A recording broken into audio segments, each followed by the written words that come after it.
কেমন? যেহেতু আজকে আমাদের প্রথম ক্লাস অন অ্যাকাউন্টিং, তো আমরা চ্যাপ্টার 1 দিয়ে শুরু করব, দেন আমরা সিকোয়েন্সিয়ালি যাব। আর 1-এ যাওয়ার আগে আমরা জাস্ট বলে নিই, আমাদের টোটাল অ্যাকাউন্টিং এর মার্কস তো হচ্ছে 100 মার্কস, রাইট? তো যেহেতু অনলাইন পরীক্ষা হয়, আমাদের এখানে কয়েক ধরনের কোশ্চেন থাকে।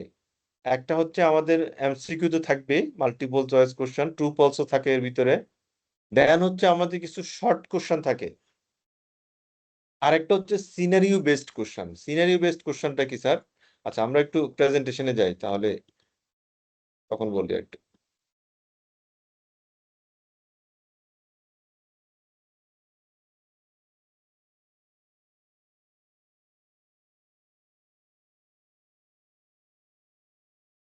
হ্যাঁ,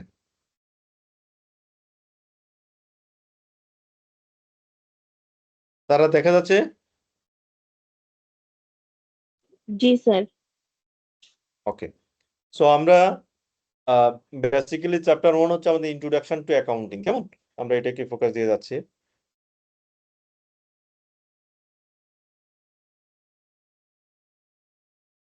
এখানে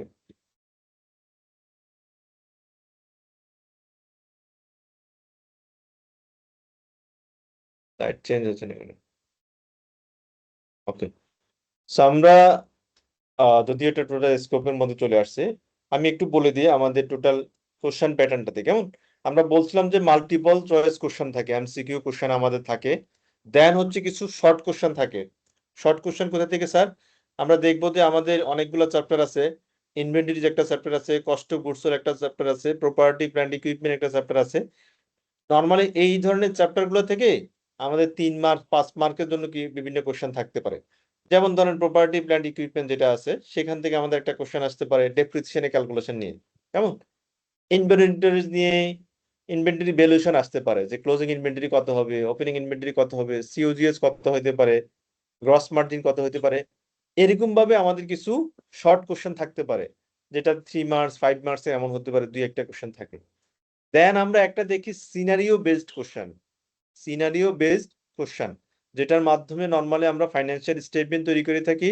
সেখানে অনেক সময় ফাইন্যান্সিয়াল পজিশন লিখতে বলে, অনেক সময় ক্যাশ ফ্লো আসে আমাদের, অনেক সময় প্রফিট এন্ড লস আসে, অনেক সময় ফিনান্সিয়াল পজিশন এবং প্রফিট এন্ড লস দুইটাকে মিলে আমাদের কোশ্চেনটা আসে, কেমন? তো এইটা বেসিক্যালি আমরা নর্মালি 15 থেকে 20 মার্কের একটা কোশ্চেন দেখি ওখানে। তো এটা অনেক লেংদি হয়, বাট পয়েন্টটা হচ্ছে স্যার ওখানে দেখা যাচ্ছে ওই 15 থেকে 20 মার্ক যদি হয়, তখন আমাদের 10টা রিকোয়ারমেন্ট থাকে। রিকোয়ারমেন্ট গুলা ভেরি সিম্পলি আমাদের ব্ল্যাঙ্কের মধ্যে থাকে। আমরা ওই যে ট্রায়াল ব্যালেন্সটা থেকে দেখে অ্যাডজাস্টমেন্ট গুলো দেখে ওই ফিগার গুলোকে আমাদেরকে ফিল আপ করতে হয়, তখন আমরা ফুল মার্কটা পাই, কেমন? নর্মালি এই সিনারিতে থাকে আমরা 40 থেকে 45টা কোশ্চেন অনেক সময় দেখি, বা 30 থেকে 35টা হতে পারে। ইটস এ ডিফেন্ড, কেমন? সো অনেক সময় ওই একটা কোশ্চেন থেকেই অনেকগুলো অ্যান্সার, 10টা 5টা অ্যান্সার হয়, কেমন? এইভাবে হয়। তাহলে একটা বলছি আমি, মাল্টিপল চয়েস কোশ্চেন ট্রু ফলসও হতে পারে, সেকেন্ডলি থার্ডলি হতে পারে শর্ট নোটস বা শর্ট কোশ্চেন, অ্যান্ড ফাইনালি হচ্ছে সিনারিও বেসড কোশ্চেন একটা থাকবে। সিনারিও বেসডটা ম্যান্ডেটরি আমাদের থাকবেই। আর যেহেতু আমাদের এমসিকিউ পরীক্ষার প্যাটার্নটাই বেশি, সেই ক্ষেত্রে আমাদের মেন সিলেবাসের জায়গা থেকে যদি বলি, আমাদের টোটাল ম্যানুয়ালটাই কিন্তু কাভারেজ হয়ে যায়, কেমন? যেহেতু MCQ based question, conceptual question, সেক্ষেত্রে চ্যাপ্টার 1 2 3 4 প্রত্যেকটা চ্যাপ্টার থেকে মোটামুটি আমাদের কোশ্চেন থাকে। এই ক্ষেত্রে চ্যাপ্টার 1 এবং 2টা বেশি ইম্পর্টেন্ট, যেহেতু এখানে ফ্রেমওয়ার্কটা বলা আছে আমরা যেটা আলোচনা করব, এবং চ্যাপ্টার 2 অ্যাকাউন্টিং ইকুয়েশন নিয়ে। হ্যাঁ, তো এগুলা ভেরি সিম্পলি আমরা ক্লাসগুলোতে রেগুলার অ্যাটেন্ড করলে ইনশাল্লাহ আমরা সাকসেস হব। ঠিক আছে, তাহলে সিলেবাস জি নিয়ে স্যার। কিছুটা বুঝে গেল। ওকে, কোনো কোশ্চেন থাকলে সাথে সাথে বলবেন, কেমন? তাহলে আমাদের ক্লিয়ার হয়ে যাবে। আমরা অনেক কিছু ভুল বলবো, ডোন্ট ওরি। আপনি ভুল বললে আমরা পরে আলোচনা করে সেটা কারেকশন করার চেষ্টা করবো, কেমন? কিন্তু যদি কোনো রেসপন্সে না করেন, তাহলে আসলে কিছুই বুঝতে পারবো না যে আমরা আসলে ভালো করতেছি নাকি মন্দ করছি, কেমন? ওকে, আমরা বেসিক্যালি আমাদের টোটাল এই ম্যানুয়ালটাতে অ্যাকাউন্টিং এর মধ্যে সার্টিফিকেট লেভেলের অনেকগুলো স্ট্যান্ডার্ড দেখি ডিরেক্টলি যদিও ফাইন্যান্সিয়াল স্টেটমেন্ট করলে আসলে মোটামুটি সবগুলাই চলে আসে। তারপরে মেইনলি এই স্ট্যান্ডার্ড গুলো আমাদের সিলেবাসের সাথে জড়িত। নাম্বার 1 হচ্ছে IS 1 presentation of financial statement. Inventories আমরা ভ্যালুয়েশন করি IS 2 এর মাধ্যমে। আমরা ইনভেন্টরি ভ্যালুয়েশন করি কিসের মাধ্যমে? IS 2 এর মাধ্যমে। IS 2। ওকে। আর IS 7 এর মাধ্যমে করি statement of cash flows. IS 8 হচ্ছে accounting policy, change in accounting estimates and errors. IS 10 হচ্ছে event after the reporting period. IS 16 হচ্ছে property plant equipment. IS 33 earnings per share. 36 হচ্ছে impairment of asset. 37 হচ্ছে provision, contingent liability and contingent asset. 38 হচ্ছে intangible asset and IFRS 15 হচ্ছে revenue from contract with customer. Sir এতক্ষণ বললেন IAS, এখন আবার বলতেছেন IFRS। What is the big difference between IAS and IFRS? এটা নিয়ে আমাদের একটু পরে আলোচনা আছে, আমরা সেখানে বলবো। কেমন? বেসিক কোনো পার্থক্য নাই, কনসেপচুয়াল একটা ইস্যুস, আমরা একটু পরে আলাপ করবো। এইগুলো হচ্ছে আমাদের মোটামুটি এই বইয়ের সাথে রিলেটেড স্ট্যান্ডার্ড। বাট আমরা যখনই পড়বো চ্যাপ্টার ওয়াইজ যাব, তখন এগুলোতে আমরা আলোচনা করে কাভারেজ দিব ইনশাল্লাহ। ওকে, তো আমরা আমাদের মূল আলোচনায় তাহলে চলে যাই।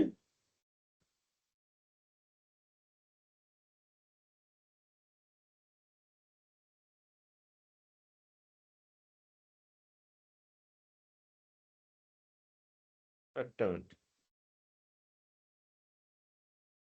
ওকে, আমরা যদি বলি হোয়াট ইজ অ্যাকাউন্টিং, একদম বেসিকলি যদি বলি, কি বলবো? আমাদের অ্যান্সার কি হবে স্যার? রাজীব বলেন।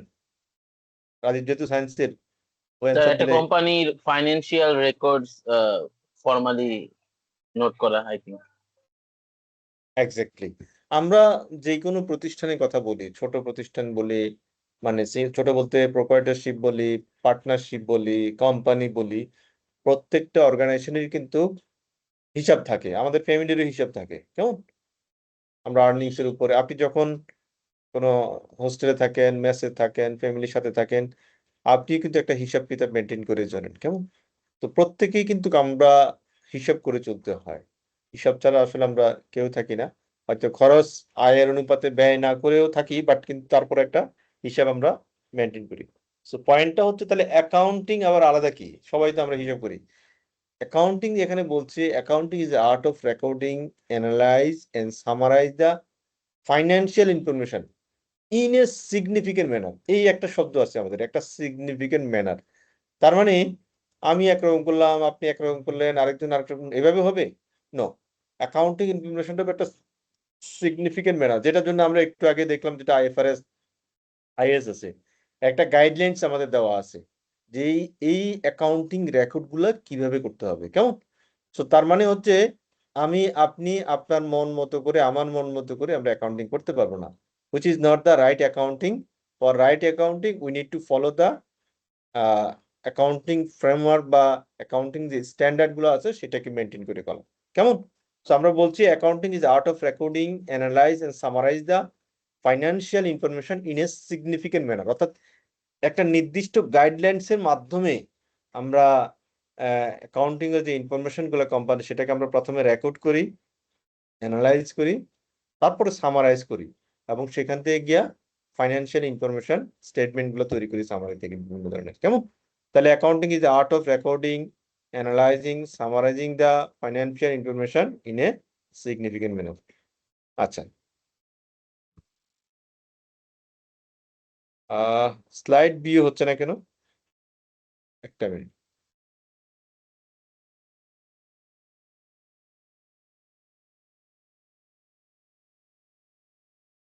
আমি একটু আবার দিচ্ছি।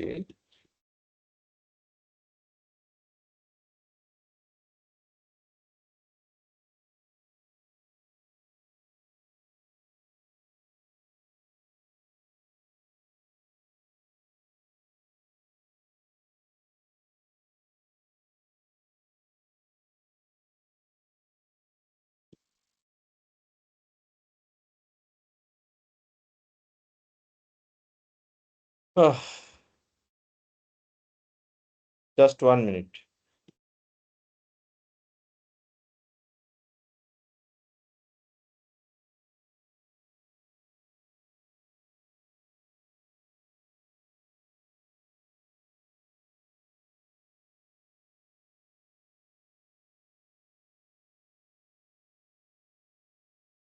আমাদের প্রেজেন্টেশন দেখা যাচ্ছে?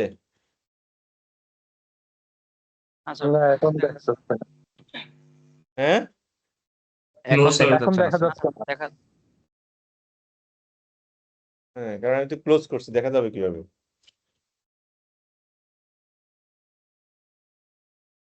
পিসিটাতে প্রবলেম করছে, একটা মিনিট।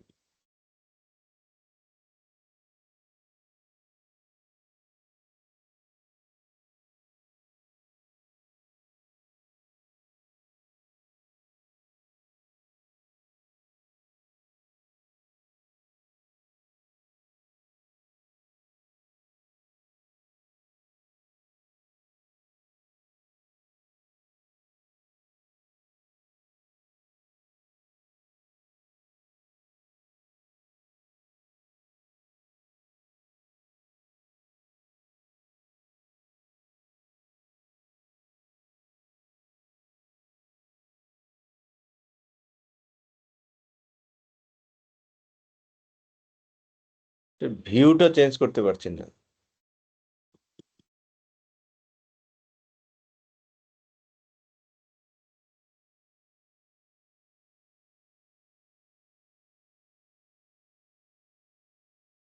আবার কি রে? এই, কি মোড? সরি।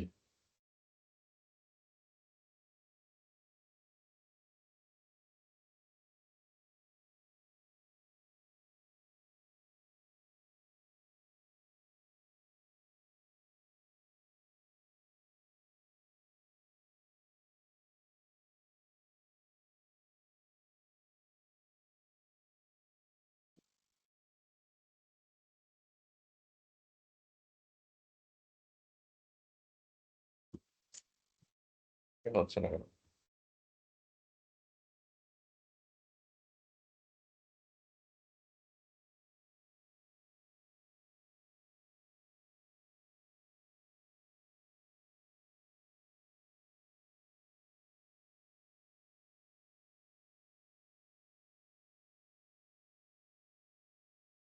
স্যার আপনি মেবি কন্টেন্ট শেয়ার করছেন, সেক্ষেত্রে হ্যাঁ, আমরাও ওটা চেঞ্জ করতে পারছি আর কি। তো আপনি স্ক্রিন শেয়ার করলে আপনি কাস্টমাইজেবলি আপনি চেঞ্জ করতে পারবেন, যে আপনি আপনার ওকে। পুরো স্ক্রিন শেয়ার করেন। আচ্ছা, আচ্ছা, দাঁড়ান। ভিউটাতে আমি আসলে ম্যাকে করছি।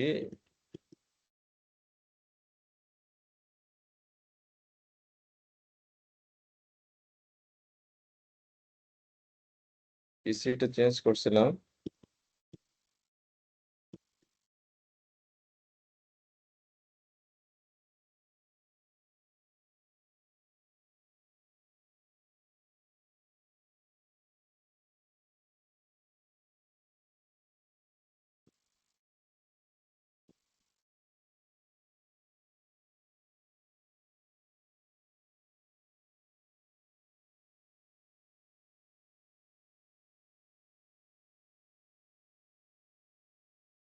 ক্লিক হচ্ছে না, একটা মিনিট।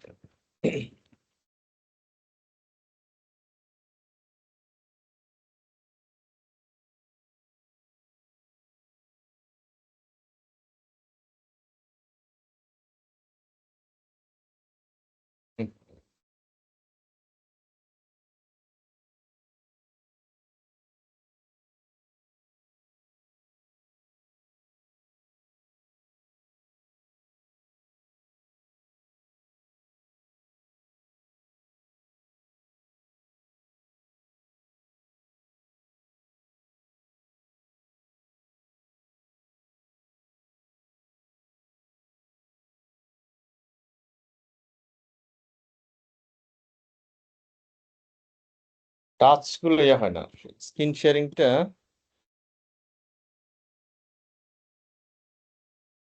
একবার টাচ করলে ডাবল হয়ে যাচ্ছে।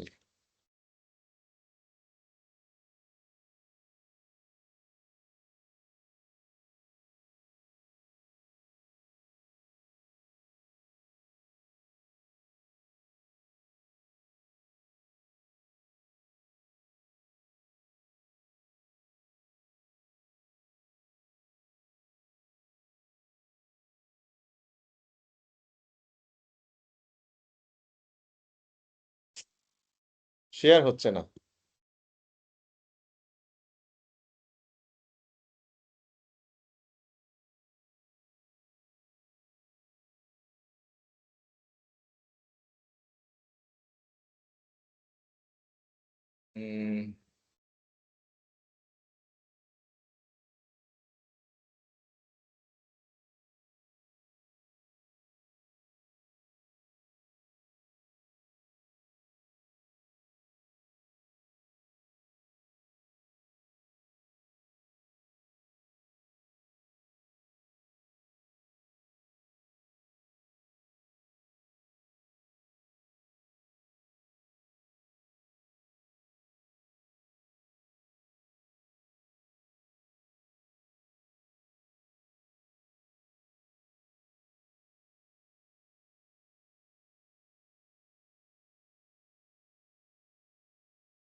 কি পারমিশন যাচ্ছে ম্যাক?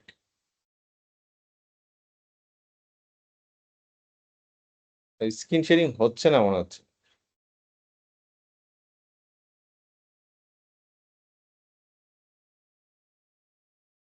স্যার আপনি আগে যে কন্টেন্টটা শেয়ার করেছিলেন ওটাতে কিন্তু আমরা ম্যানুয়ালি চুজ করতে পারতাম, মানে স্লাইড ফর স্লাইড পাই আমরা দেখতে পাচ্ছিলাম হ্যাঁ আর কি। কিন্তু আমি স্ক্রিন শেয়ারিং দিতে পারছি না কেন? Content only slide by slide reporter.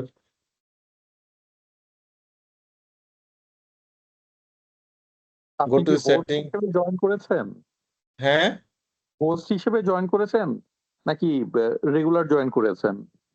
আমি রেগুলারই জয়েন করি, জাস্ট লিংক যেটা ওটাতে জয়েন করলাম। আপনার তো হোস্টকে। হোস্ট হিসেবে জয়েন করলে মনে হয় এই প্রবলেম গুলো হবে না।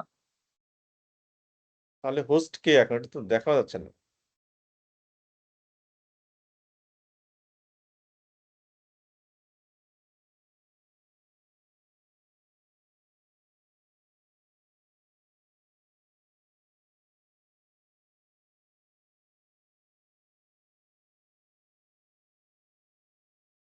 Screen recording to give permission and start sharing. Go to the security and privacy setting. কি কয়?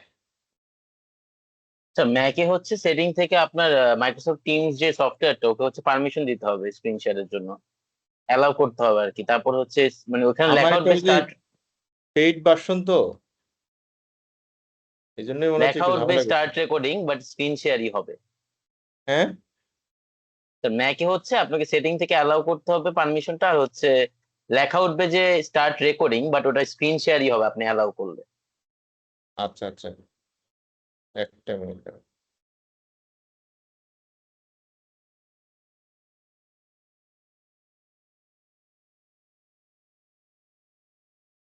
পাসওয়ার্ড দেখি।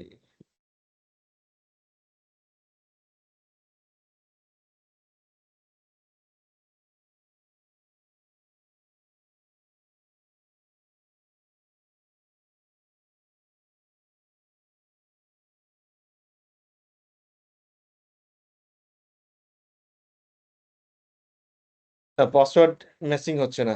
এনিওয়ে এটা পরে করবো নি, আপাতত আমি তাহলে আগের মতো করে শেয়ারিং করি, কেমন?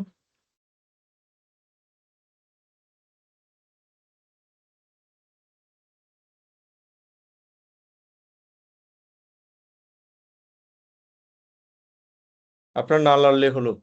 এটা আমি পুরা লেখাটা আসে না, এটা হলো মেসেজটা দেখা যাচ্ছে না। জি স্যার, দেখা যাচ্ছে। ওকে, কিন্তু এখানে এই পুরো স্লাইড, ও আচ্ছা সরি স্যার। ওকে, তো আমরা যেটা বললাম যে accounting is art of recording, analyse and summarise the financial information in a significant manner. আমরা একটা ম্যানারকে পুরো আমরা প্রথমত রেকর্ডিং গুলো কি করি, প্রথমে জার্নালে রেকর্ড করি, কেমন? ট্রানজাকশন গুলা, যেগুলো ট্রানজাকশন গুলো প্রথমে আমরা জার্নালে রেকর্ড করি, তারপরে ক্লাসিফাই করি কোনটা ক্যাপিটাল নেচারের কোনটা রেভিনিউ নেচারের, এর মাধ্যমে ক্লাসিফাই করি আমরা লেজারের মাধ্যমে বিভিন্ন হেডে, তারপরে সামারাইজ করি, সেখান থেকে সামারাই করে আমরা ফাইন্যান্সিয়াল স্টেটমেন্ট তৈরি করে থাকি, কেমন? So these are the basic definition. আমরা একটু যাই slide by slide. So user of accounting information কারা? ইউজার অফ অ্যাকাউন্টিং, কাদের অ্যাকাউন্টিং ইনফরমেশন জানা দরকার? আমরা নর্মালি যে নামগুলো পাই আমাদের বইতে হয়তো আরো একটু বেশি আছে, দেখবেন investor, employee, lender, supplier and customers and their agency and public. So investor কে? Do you have any idea? Investor? So shareholders. Shareholder. আমরা একদম এক বাক্যে বলতে পারি যে কোম্পানিতে ইনভেস্ট করেছে, ultimate owner of the company. So ওর কেন অ্যাকাউন্টিং ইনফরমেশন জানা দরকার? যে শেয়ার হোল্ডার তার কি জন্য দরকার? একজন শেয়ার হোল্ডারের কেন অ্যাকাউন্টিং ইনফরমেশন জানা দরকার? স্যার তার Why টাকা invest- ঠিকঠাক ইনভেস্ট হয়েছে কিনা, রেভিনিউ আসছে কিনা ঠিক মতো জানার জন্য। ওকে, অর্থাৎ সে যে ফান্ডটা ইনভেস্ট করেছে এর এগেনিস্টে সে আসলে প্রপার রিটার্নটা পাবে কিনা। কোম্পানির পারফরমেন্স ভালো করলে সে একটা ভালো ডিভিডেন্ড পাবে এবং তার টাকাটা রিটার্ন পাবে সময় মতো, রাইট? তো এই জন্য আমরা বলতে পারি একজন ইনভেস্টরের অ্যাকাউন্টিং ইনফরমেশন সম্পর্কে জানা দরকার একটা কোম্পানি। এমপ্লয়ির কেন জানা দরকার? এমপ্লয়ি তো মালিক না। এমপ্লয়ি কোম্পানি ক্লিয়ার কিনা ফাইন্যান্সিয়াল সব দিক থেকে, বেতন দিবে কিনা। এক্স্যাক্টলি, বেতনটা পাবো কিনা, বছর শেষে ইনক্রিমেন্টটা পাবো কিনা, বোনাসটা ঠিকভাবে পাবো কিনা, এইটা কি আমার ক্যারিয়ারের জন্য ভ্যালু অ্যাড করবে কিনা, যে আমি যে এই কোম্পানিতে জব করি এই কোম্পানিটাতে আমি এটা আমাকে সোশ্যালি রিকগনাইজ করছে কিনা, আমাকে আমার ক্যারিয়ারে ভ্যালু অ্যাড করছে কিনা, কেমন, সেটার জন্য একটা কোম্পানির একজন এমপ্লয়ির অ্যাকাউন্টিং ইনফরমেশন জানা দরকার।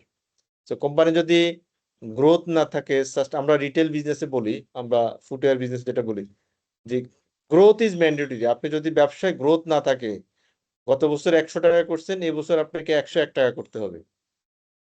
কেন করতে হবে 101 টাকা করতে হবে? কারণ হচ্ছে ইনফ্লেশন একটু আছে, আমাদের ইয়ারলি ইনক্রিমেন্টের ইস্যুস আছে, তারপর হচ্ছে দেশের জনসংখ্যাও বৃদ্ধি পাচ্ছে, সো কম্পিটিশনে বাড়বে। তার মানে আপনাকে গ্রোথ এনশিওর করতে হবে, এটা নিয়ে কষ্ট। গ্রোথ যখন থাকবে না, বুঝতে হবে যে আপনার বিজনেসের ম্যাচুরিটি স্টেজে চলে আসছেন, পরে ডেক্লাইনে চলে যেতে হবে, ঠিক আছে?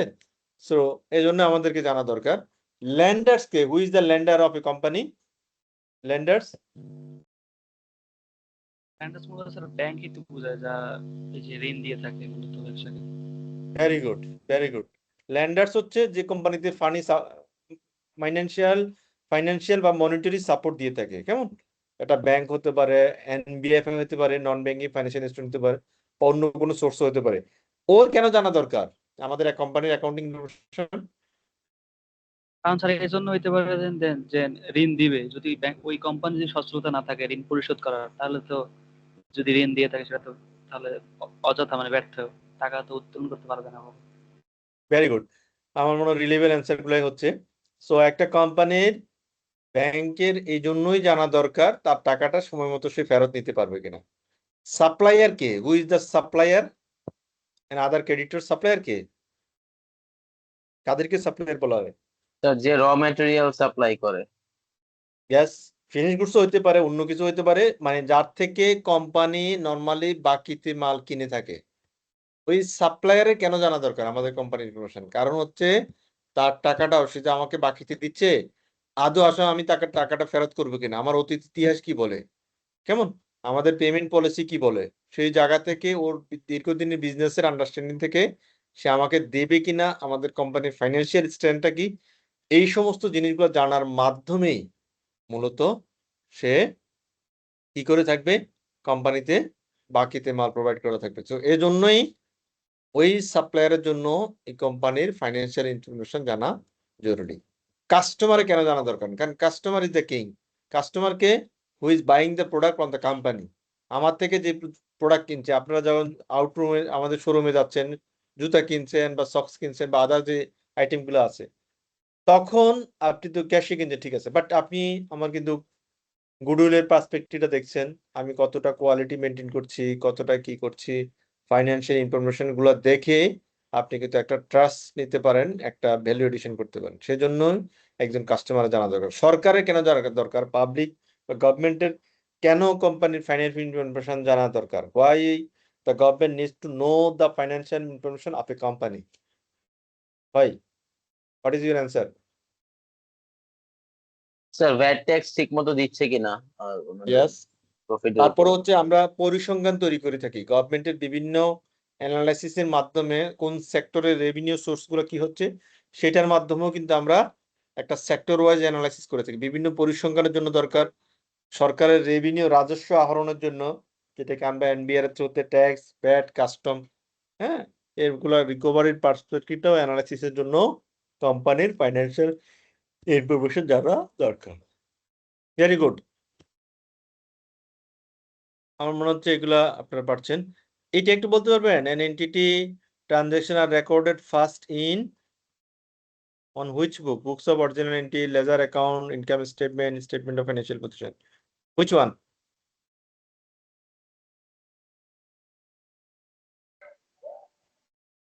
Sir Hmm? এটা কি sir journal? Yes, books of original entity. আমরা নরমালি এখানে আমরা রেকর্ড করে থাকি। Very good. আচ্ছা, আমরা বাকিরা কিন্তু কথা বলছি না, খুব কম শুনছি তো বাকিরা। জি স্যার, শোনা যাচ্ছে। Yes sir. ওকে,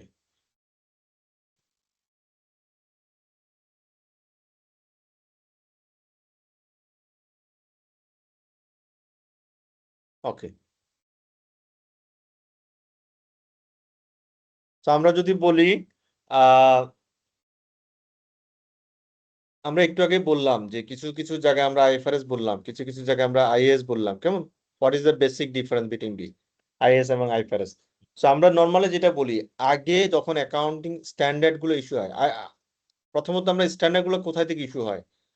আইএএসসি, international accounting standard committee foundation, যেটা ফাউন্ডেশন থেকে, ফাউন্ডেশনের আন্ডারে, এই যে আমি কার্য দিয়ে দেখাচ্ছি,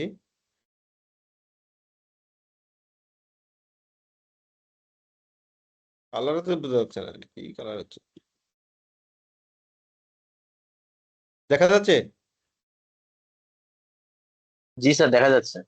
ওকে, এই ফাউন্ডেশনের আন্ডারে বিভিন্ন কমিটি আছে, এসএসসি, সেক, ইফরিক, IASB.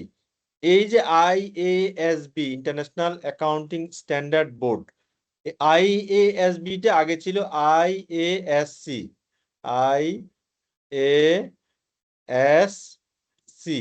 International accounting standard committee.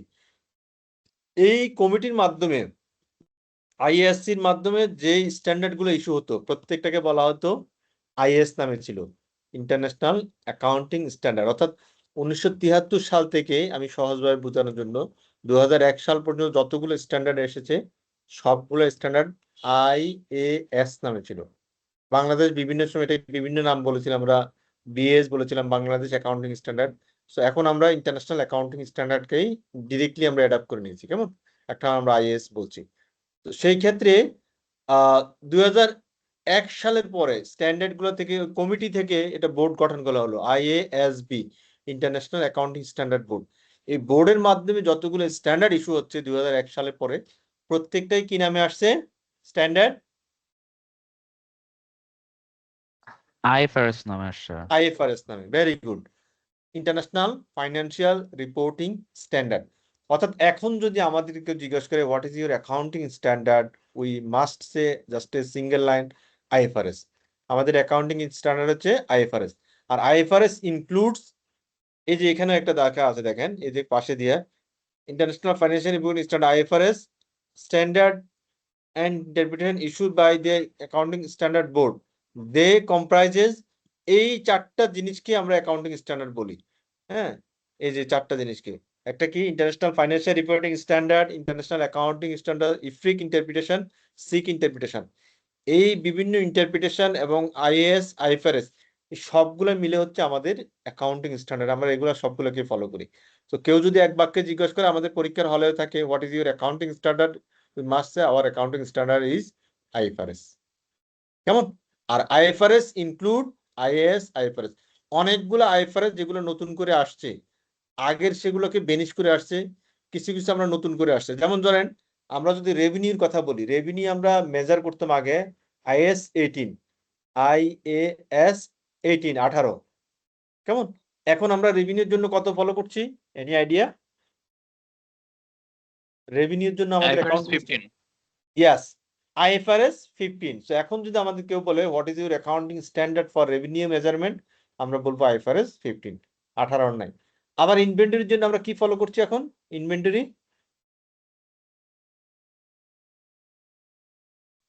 IAS 2 IS2। So আমরা কিন্তু এখনো IS ফলো করছি ওখানে, বাট আমরা বলবো আমাদের অ্যাকাউন্টিং স্ট্যান্ডার্ড হচ্ছে IFRS। আমি কি কনসেপ্টটা বুঝতে পারছি? জি জি স্যার। স্যার। ওকে, এখানে এই লেখাগুলো আছে, আমি আর ডিটেলিং করছি না, নেক্সটে যাচ্ছি তাহলে। Thank you. জি স্যার। সো আমরা এটা যদি দেখি অবজেক্টিভ ও ফাইন্যান্সিয়াল স্টেটমেন্ট, আসলে আমাদের অবজেক্টিভটা কি? আমরা একটু আগে শুনলাম অ্যাকাউন্টিং কি, তারপরে সেখান থেকে আমরা ফাইন্যান্সিয়াল স্টেটমেন্ট তৈরি করি, এটা আমরা জানি। কেন আমরা ফাইন্যান্সিয়াল স্টেটমেন্ট করি? What are the main objective to prepare the financial statement? First of all হচ্ছে টু প্রোভাইড ইনফরমেশন, আমাদের হচ্ছে তথ্য দেওয়ার জন্য। যেমন যেহেতু ফাইন্যান্সিয়াল ইনফরমেশনটা হচ্ছে ইনফরমেশন ডেটা ডিভেন, তো সেখানে হচ্ছে আমরা তথ্য দেওয়ার জন্য। কিসের তথ্য দিই আমরা? নর্মালি হচ্ছে financial position, performance and cash flow, এই তিনটা জিনিসের তথ্য আমরা দিয়ে থাকি। To provide information about the financial position, financial performance and cash flows of an entity. কিসের the of an entity that is useful to a wide range of user in making economic decision. অর্থাৎ এই শব্দগুলো খুবই important এবং এগুলা সারা জীবনের জন্য মুখস্থের মতো করে রাখবেন। কেমন? আমরা অনেক সময় বলি স্যার আমরা কি মুখস্থ করবো? এই জিনিসগুলো পড়তে পড়তে এমনিতে হয়ে যাবে, কিন্তু তার আগে ভালো করে করে নিলে অনেকটা ইজি হয়ে যাবে। সো আমরা বলতে পারি two provide information about the financial position, performance and cash flow of an entity that is useful to a wide range of user in making economic decision. অর্থাৎ কোনো একটা প্রতিষ্ঠানে তার আর্থিক সিদ্ধান্ত নেওয়ার জন্য, বিশেষত তার ফাইন্যান্সিয়াল পজিশন মানে ব্যালেন্স শিট যেটা আমরা বলি, পারফরমেন্স বা প্রফিট এন্ড লস এর কথা বলি, এবং ক্যাশ ফ্লো, এই সমস্ত জায়গায় এই সমস্ত তথ্যের উপর ভিত্তি করে তার ইকোনমিক ডিসিশন নেওয়ার জন্যই আমরা ফাইন্যান্সিয়াল স্টেটমেন্ট তৈরি করে থাকি। বুঝতে পারছি কিছুটা? স্যার বলেন। স্যার ফাইনান্সিয়াল যে পারফরমেন্স ওইটা কি যে আয় ব্যয় বিবরণীটা বুঝায় না? আয় ব্যয় বিবরণী আমরা একটু পরে ডিটেলিং এ যাবো। আয় ব্যয় বিবরণীটা আমরা যাবো, কম্পোনেন্ট গুলো কি কি, ইভেন্টস গুলো কি কি, একটু পরে আমরা দেখবো।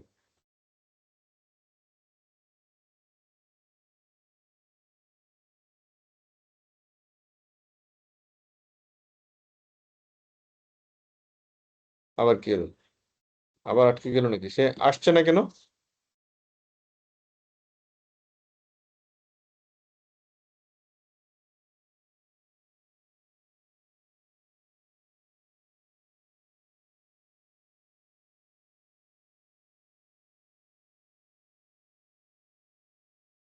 এই এটা পিছনে স্যার আপনার পয়েন্টারটা মনে হয় নর্মাল করতে হবে, এখন মনে হয় লেজার পয়েন্টার আছে, এই জন্য হয়তো হচ্ছে না। না, সেটার জন্য হওয়ার কথা না তো। এই যে নর্মাল মোডে আছে। ও আচ্ছা, তা তো হতে পারে। Thank you. সো আমরা এটা যদি বলি, হুইচ, একটা এমসিকিউ আছে, দেখি এটা কে পারে। Which one of the following issues in the entity financial system is likely to be of most interest to an entity's lenders? Lenders এর জন্য কোন পয়েন্টটা ইম্পর্টেন্ট? একজন একটু বলেন। ল্যান্ডার্স এর জন্য Option B. whether the entity will repay a loan when it fall due. Anyone? Any more answer? সবাই কি একমত এটাতে? স্যার বি হওয়ার কথা স্যার, বি। স্যার এও হইতে পারে। Whether the entity has paid a dividend. Which one of the following issues the entity financial statement is likely to be of more interest to an entity's lenders? Lenders এর কিভাবে dividend পাবো sir? only B. হ্যাঁ, lender's কি dividend পাবে মাজেদ? না sir, না না sir, sir. না স্যার, ল্যান্ডার্স তো পায় না। তাহলে হবে অ্যান্সার? স্যার বি হওয়ার কথা। Answer is B.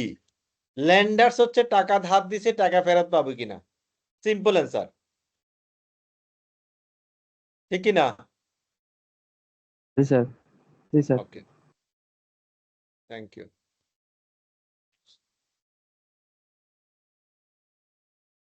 ওকে, আমরা অবজেক্টিভটাকে আরেকটু ল্যাবরেটরি দেখছি। প্রেজেন্টেশন তো দেখা যাচ্ছে কেমন? জি স্যার দেখা যাচ্ছে। ওকে, আমরা একটু আগে বললাম যে objective is two provide information about financial position. আমরা যদি একটু আলাপ করে আরো ডিক ডাউন করে যে ফাইন্যান্সিয়াল আমরা কম্পোনেন্ট গুলো কি কি? Any idea component of financial statement? আমরা যদি কেউ বলে যে তোমার কম্পোনেন্ট গুলো কি, 5টা কম্পোনেন্ট আমরা কথা আমরা বলি। একটা হলো statement of financial position, statement of এই যে ফাইন্যান্সিয়াল স্টেটমেন্টের 5টা কম্পোনেন্ট মেইনলি কি কি? একটা হচ্ছে statement of financial position, statement of profit and loss and other comprehensive income, statement of changes in equity, statement of cash flows and accounting policy, notes to the financial statement. এই 5টা component আমরা বলি কি কি? একজন বলেন তো Majed. Sir, income statement, balance sheet, cash flow, statement of change in equity, and notes of financial statement. Okay, very good, very good. So আমরা ব্যালেন্স শিটকে আমরা একটু করি বলি স্টেটমেন্ট অফ ফিনান্সিয়াল পজিশন। আমরা ব্যালেন্স শিট বললে ভুল হবে না, বাট কিন্তু আমাদের লেটেস্ট টার্মসটা হচ্ছে statement of financial position. Balance শিটকে আমরা স্টেটমেন্ট ফিনান্সিয়াল পজিশন বলি। আমরা হয়তো পড়াশোনার ক্ষেত্রে অনেকবারে বলবো ব্যালেন্স শিট, কিন্তু আমরা লেখার সময় লিখবো স্টেটমেন্ট অফ ফিনান্সিয়াল পজিশন। আরেকটা হচ্ছে প্রফিট এন্ড লস, সেটাকে আমরা বলি statement of profit and loss and other comprehensive income. Equity, change in ইকুইটিকে বলি statement of change in equity. প্রত্যেকটা জায়গায় স্টেটমেন্ট আছে কেমন? ক্যাশ ফ্লোর জায়গায় কি বলি আমরা? Statement of cash flows. আর লাস্টে হচ্ছে accounting policy and notes to the financial statement. Okay, very good. So আমরা যেটা ব্যালেন্স শিট বললাম, ব্যালেন্স শিটে কি কি থাকে আসলে? আমাদের ব্যালেন্স শিটের মধ্যে কি থাকে? ব্যালেন্স শিটে স্যার অ্যাসেটস থাকে, লায়াবিলিটিস থাকে, ইকুইটি থাকে। Very good. আমরা একটা সাইড দেখি অ্যাসেট সাইড, যেখানে অ্যাসেট থাকে, আরেকটা সাইড হচ্ছে লায়াবিলিটি এবং ইকুইটি কেমন? সো অ্যাসেট সাইডে কি কি অ্যাসেট থাকতে পারে স্যার? স্যার ফিক্সড অ্যাসেটস থাকতে পারে, তারপর হচ্ছে কারেন্ট অ্যাসেটস থাকতে পারে, তারপর হচ্ছে সজীব? স্যার ফিক্সড অ্যাসেট থাকে, তারপর হচ্ছে কারেন্ট অ্যাসেটস থাকে। ওকে, ভেরি গুড। এই দুইটাকে আমরা অ্যাকাউন্টিং এখন যে নতুন টার্মসে বলি, ফিক্সড অ্যাসেটকে বলি নন কারেন্ট অ্যাসেট। আরেকটা কি বলছেন Sajib? Current current asset. Asset. আচ্ছা, জি, হ্যাঁ, স্যার। কারেন্ট অ্যাসেট ঠিক আছে। আমরা ফিক্সড অ্যাসেটকে বলি নন কারেন্ট অ্যাসেট। একটা বলি কারেন্ট অ্যাসেট, একটা হলো non current asset. Very good, answer is correct. আর লায়াবিলিটিকেও আমরা দুই ভাগে ভাগ করি, একটা হলো নন কারেন্ট লায়াবিলিটিস, আর একটা হচ্ছে কারেন্ট লায়াবিলিটিস। Current liabilities. তাহলে আমরা এই এখন যে অবজেক্টিভটা দেখছি খেয়াল করেন, আমরা একটু আগে বলছিলাম ফাইন্যান্সিয়াল পজিশন বা পারফরমেন্স, এখানে আর একটু ইলাবোরেট করে বলছি। এই জিনিসগুলো থেকে একটা দেখলাম এমসিকিউ পরীক্ষাতে থাকে। টু মিট দ্যাট অবজেক্টিভ, আমি আবার একটু পড়ছি, financial statement provide information about the entities, that information along with the other information in the notes show the result of management stewardship. অর্থাৎ ম্যানেজমেন্টকে যে দায়িত্ব দেওয়া থাকে, এই দায়িত্বটা প্রপারলি পালন করছে কিনা, এটা আমরা দেখতে পারি ফাইন্যান্সিয়াল স্টেটমেন্টের মাধ্যমে। স্যার এটা কিভাবে দেখতে পারি? ধরেন আমাদের বছরে কি টার্গেট দেওয়া আছে, রেভিনিউ টার্গেট আছে, প্রফিটের টার্গেট আছে, তারপর হচ্ছে আমাদের অ্যাসেট লায়াবিলিটি ইনভেন্টরি টার্গেট আছে, লায়াবিলিটি টার্গেট আছে। প্রত্যেকটা জায়গায় কিন্তু আমাদের বাজেট অনুযায়ী তৈরি করা। সো এই দায়িত্বটা আমরা কতটুকু প্রপারলি করতে পারলাম, সেটা আমরা আমাদের এই ফাইন্যান্সিয়াল স্টেটমেন্টের মাধ্যমে জানতে পারি। সুতরাং এই জন্যই বলছি that information along with other information in the notes show the result of management stewardship. অর্থাৎ ম্যানেজমেন্টকে যে দায়িত্ব দেওয়া হয়েছে সেটা কতটুকু প্রপারলি তারা এক্সিকিউট করতে পারলো, সেই তথ্যটাও আমরা এখান থেকে জানতে পারি। as well as of the resource entered to the asset users of the entity financial in predicting the entity future cash flows। অর্থাৎ আমরা এখান থেকে ফিউচার একটা প্রজেকশনও করতে পারি, সেটারও আমরা একটা ইন্ডিকেশন আমরা এখান থেকে পাইতে পারি, and their timings and certainty, সেটা আমরা জানতে পারি। নিশাদ কিছু একটু বলতে চাচ্ছে, Nishad please carry on. Sir ভুলে হয়ে গেছে। ওকে, যাক, কিন্তু নিশাদের নাম কিন্তু আমার রেকর্ডে চলে আসছে। হ্যাঁ, জি স্যার। কথা বলতে হবে নিশাদ, কেমন? আমরা ভুল হোক শুদ্ধ হোক রেসপন্স করবেন, তাহলে ভালো লাগবে। আমরা অ্যাকাউন্টিং ক্লাসে কিন্তু একটু ব্যতিক্রম ভাবে নিই। আপনারা যদি ফিডব্যাক না দেন, মানে এটা আমার জন্য ব্যতিক্রম সেশন হবে। কারণ আমরা চাই যে আমরা কোলাবোরেটিভ হইতে অ্যাপ্রোচে আমরা কথাবার্তা বলবো, ভুল বলি শুদ্ধ বলি কোনো অসুবিধা নেই স্যার। আপনি বলবেন, সেখান থেকে গিয়ে আমরা লার্ন করব, সঠিকটাকে লার্ন করে আমরা সামনে এগিয়ে যাবো। কেমন? রেসপন্স করতে হবে, ঠিক আছে Nishad? Okay sir. Okay, thank you. So এটা বোঝা গেল অবজেক্টিভ অফ ফাইন্যান্সিয়াল স্টেটমেন্ট। জি স্যার। ওকে ওকে, আমরা নেক্সটটা যদি দেখি,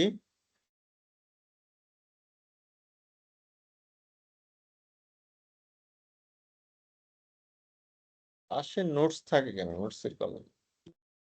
ওকে,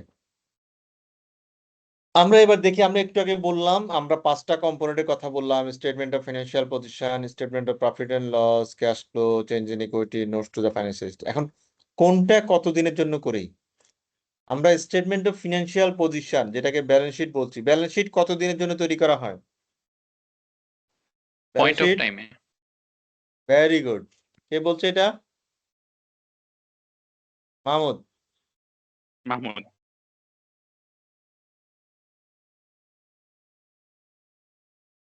আজকে কথা বললে কিন্তু রেকর্ড হয়ে যাচ্ছে মাহমুদ, আমি নাম লিখে রাখলাম। কেমন? Very good, absolutely right answer. আমরা ব্যালেন্স শিট তৈরি করি point of time, not period of time.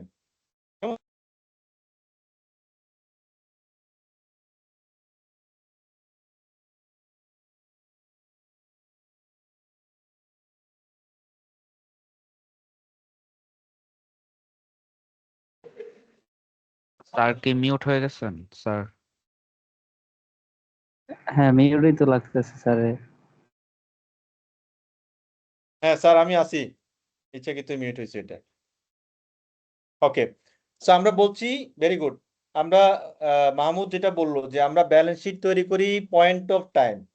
বাকি যে স্টেটমেন্ট গুলো আছে, profit and loss, cash flow, change in equity, এটা কিসের ভিত্তিতে করি মাহমুদ?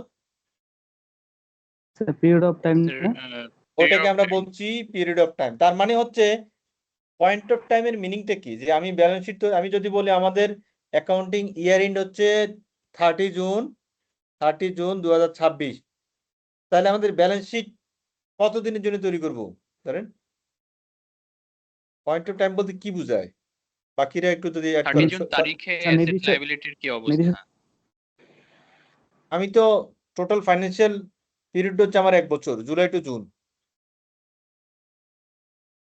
তার মানে ব্যালেন্স শিটটা আমরা কি জানতেছি মাহমুদ? 30 জুন তারিখে আমার অ্যাসেট লায়াবিলিটি এবং ইকুইটির কি অবস্থা, এই ব্যাপারটা জানতে পারছি। ওকে, অ্যাবসলিউটলি রাইট অ্যান্সার। যে পয়েন্টটা বলছে যে আমরা যদি আমরা প্রফিট এন্ড লস করবো 1 বছরের জন্য, এটা হলো পিরিয়ডিক্যাল ইনফরমেশন জানি, অর্থাৎ আমাদের 1 বছরে আমাদের আয় ব্যয় কি করলাম আমরা সেটা আমরা জানতে পারি। আর ব্যালেন্স শিট হচ্ছে পয়েন্ট অফ টাইম। আমার 31শে জুন 2026 ধরেন রাত 12টায় আমার অ্যাসেট লাইবিলিটির অবস্থানটা কি? আমরা কি কেউ বলতে পারি যে আমার অ্যাসেটের অবস্থা? আমি যদি বলি আপনার আজকের দিনে অ্যাসেট লাইবিলিটি কি আছে, ব্যাংক ব্যালেন্স কি আছে? ক্যাশ তো একটা asset, right? Bank balance asset না? তো আমাকে যদি কেউ জিজ্ঞেস করে আপনার অ্যাসেট কত আছে এই মুহূর্তে, আমি কি বলবো? 6 মাসেটা যোগ করে বলবো, না এই মুহূর্তে ব্যাংক এবং ক্যাশে যেটা আছে সেটা বলবো? কোনটা? স্যার এই মুহূর্তে যেটা আছে ওইটাই যেটা আছে। তার মানে balance sheet item always consider for point of time, not the period of time. তাহলে আমরা ব্যালেন্স শিটে হচ্ছে যেই দিনে করব বা যেই মুহূর্তে করব, ওই মুহূর্তের আমাদের অ্যাসেট লাইবিলিটি ইকুইটি পজিশন আমরা জানতে পারি through statement of financial position. বাকিগুলোর মাধ্যমে আমরা পারফরমেন্স জানতে পারি, এবং পারফরমেন্সটা হতে পারে 1 দিনের, হতে পারে 1 মাসের, হতে পারে 3 মাস, হতে পারে 6 মাস, হতে পারে 1 বছর। আমি বুঝতে পারছি কিনা কথাটা? জি স্যার। ওকে, এখানে লেখাও আছে, পরীক্ষার হলেও আসতে পারে। এটা হলো আমাদের মেইন একটা point, component of financial statement. Elements গুলো কি কি ফাইন্যান্সিয়াল স্টেটমেন্টের এলিমেন্টস? এটা তো বললাম কম্পোনেন্ট, এলিমেন্টস গুলো কি কি? Asset liability, equity, income, expense. Very good. So Mahmud যেটা বললো রাইটলি, যে আমাদের এলিমেন্টস গুলো হচ্ছে 5টি, সেটাও 5টি: asset, liability, equity, income and expense. আমরা যেরকম একটা মেডিসিনের কথা বলি, মেডিসিনের এলিমেন্টস গুলো কি কি থাকে আমরা দেখি, ওষুধের গায়ে লেখা থাকে। একটা পাউরুটি খেতে গেলে কি কি লেখা থাকে, যে এখানে ময়দা আছে, সুগার আছে, তারপরে আর কি কি থাকে সেগুলো বলে। ঠিক সেম ভাবে আমাদের এই ফাইন্যান্সিয়াল স্টেটমেন্ট আমরা তৈরি করি, এখানে 5টা এলিমেন্টস থাকে। এলিমেন্টস গুলো কি কি? Asset, liability, equity, income and expense. ঠিক আছে, আজানটা একটু শেষ হোক, তারপর আমরা শুরু করি, কেমন? জি স্যার।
ওকে, আমরা মোটামুটি এলিমেন্টস গুলো বুঝতে পারলাম। কেমন? আমাদের 5টা এলিমেন্টের কথা আমরা বলেছিলাম, asset, liability, equity, income and expense. Mahmud rightly shed.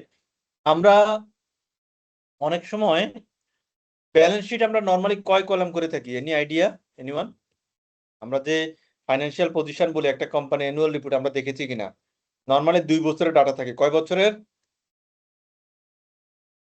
2 বছরের। বছরের। অর্থাৎ এই বছর কারেন্ট ইয়ার থাকে এবং লাস্ট ইয়ারের ইনফরমেশনটা থাকে।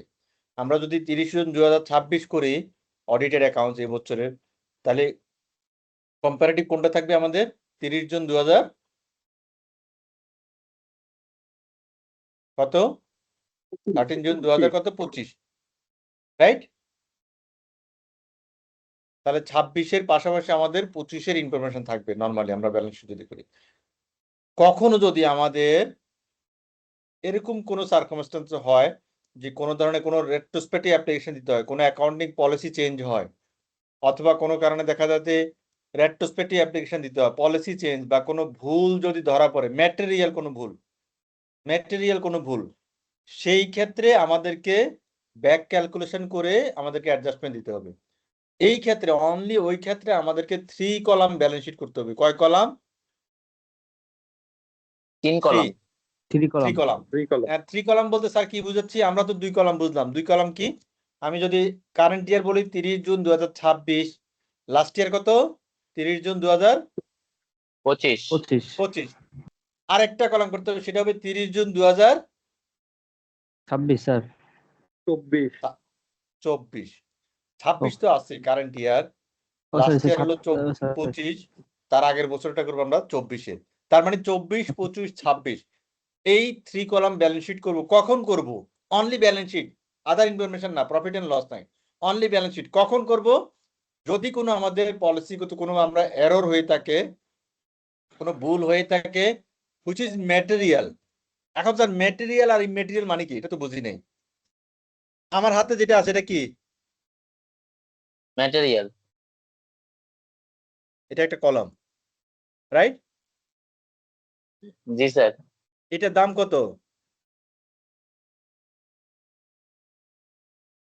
হার্ডলি অনুমান 20 টাকা। এত সুন্দর একটা কলম আমার 20 টাকা দিল। ঠিক আছে, ধরে স্যার নিলাম এই 20 টাকা। স্যার আপনার ঠিক ভিডিওটা আছে, ছোট তো দেখা যাচ্ছে না। আমি কি করবো কর, এই যে এফএসসির একটা কলম। স্যার ঠিক 80 আছে, টাকা।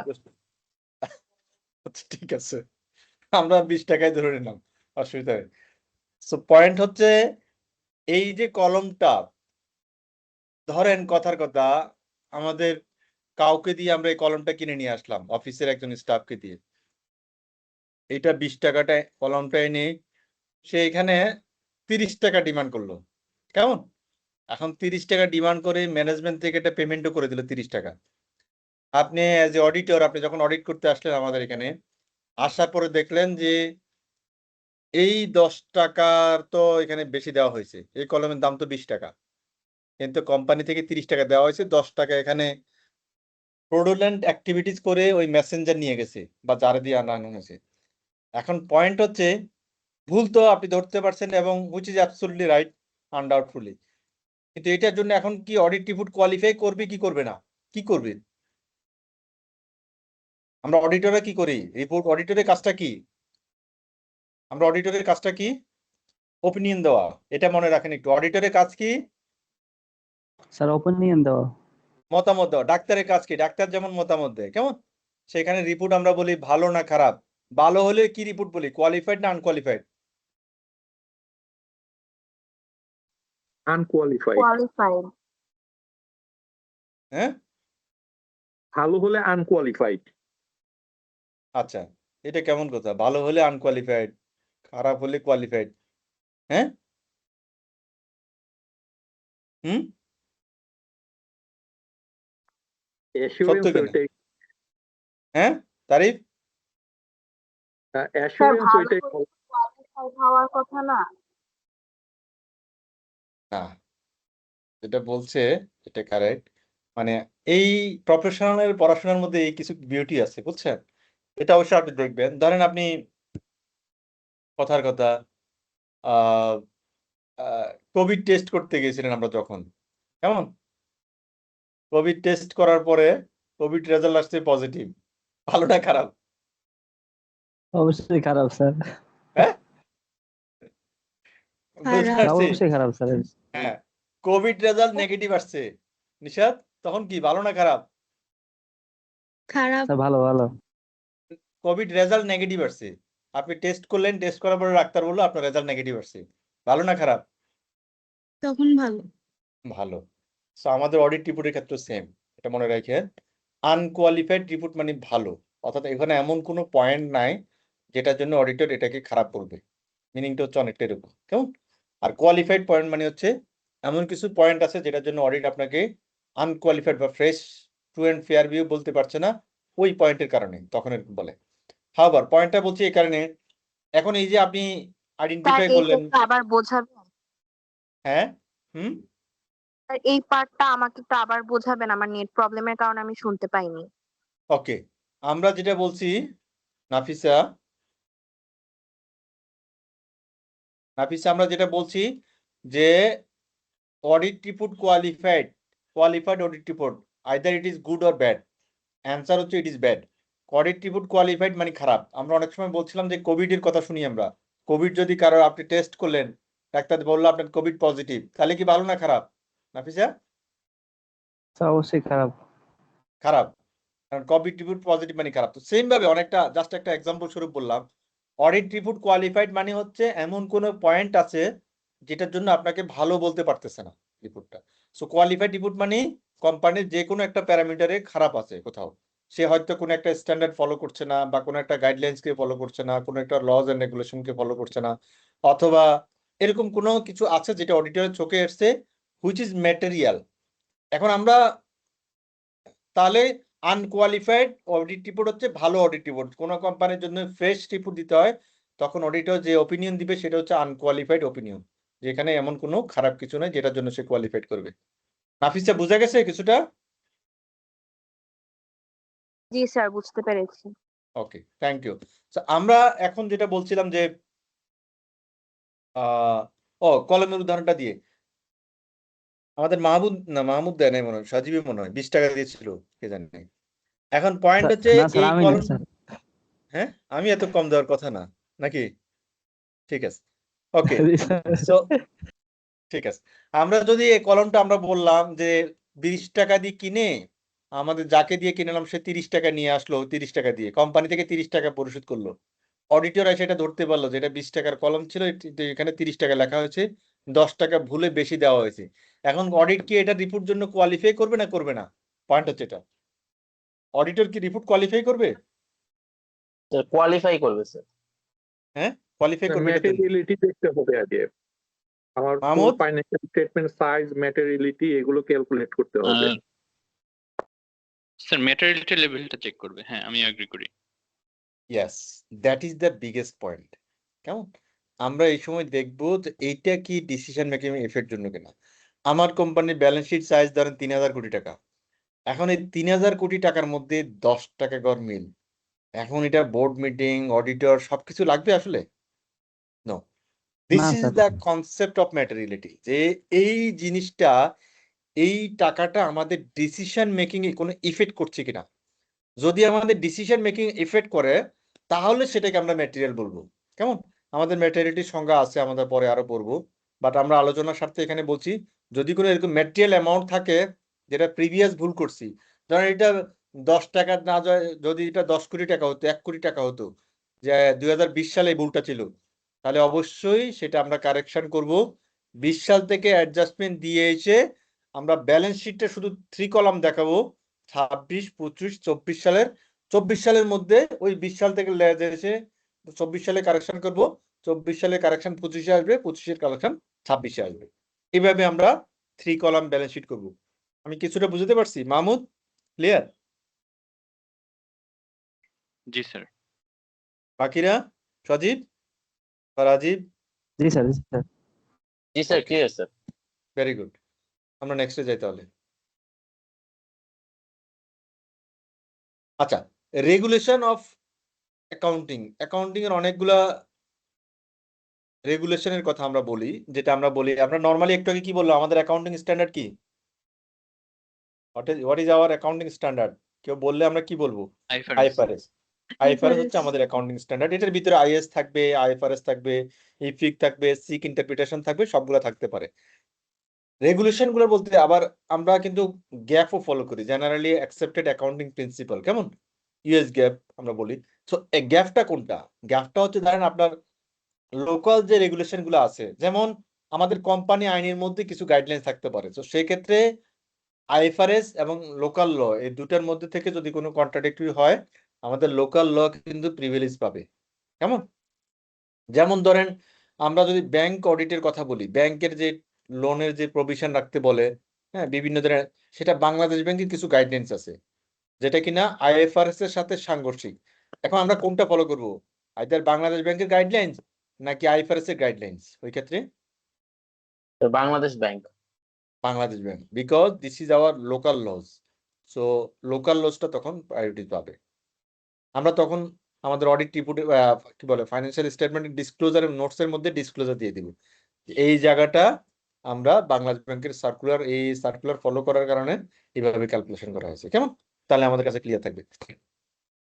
এজন্যই যদি কোনো রেগুলেটর কোনো সার্কুলার দিয়ে থাকে, সার্কুলার দিয়ে আমরা অতীতের বিভিন্ন যে জিনিসগুলো দেখেছি ব্যাংকের, কেমন ব্যাংকের যে অভিজ্ঞতা, সেগুলো কিন্তু সেন্ট্রাল ব্যাংকের অনেকগুলো জায়গায় তার পারমিশন ছিল বা অ্যাপ্রুভাল ছিল।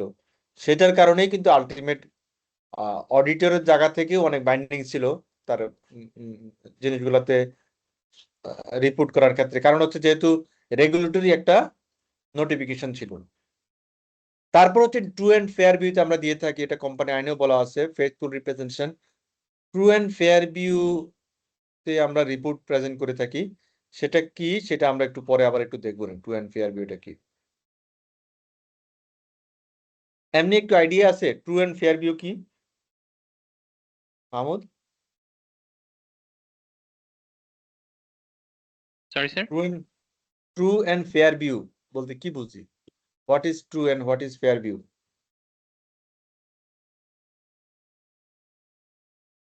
ট্রু অ্যান্ড ফেয়ার ভিউ, এই যে লাস্টের যে লাইনটা আছে, স্যার অ্যাকচুয়াল ফ্যাক্ট যেটা ওইটাই উপস্থাপন করা, which is called কোনো ধরনের ম্যানিপুলেশন না করে। true or fair?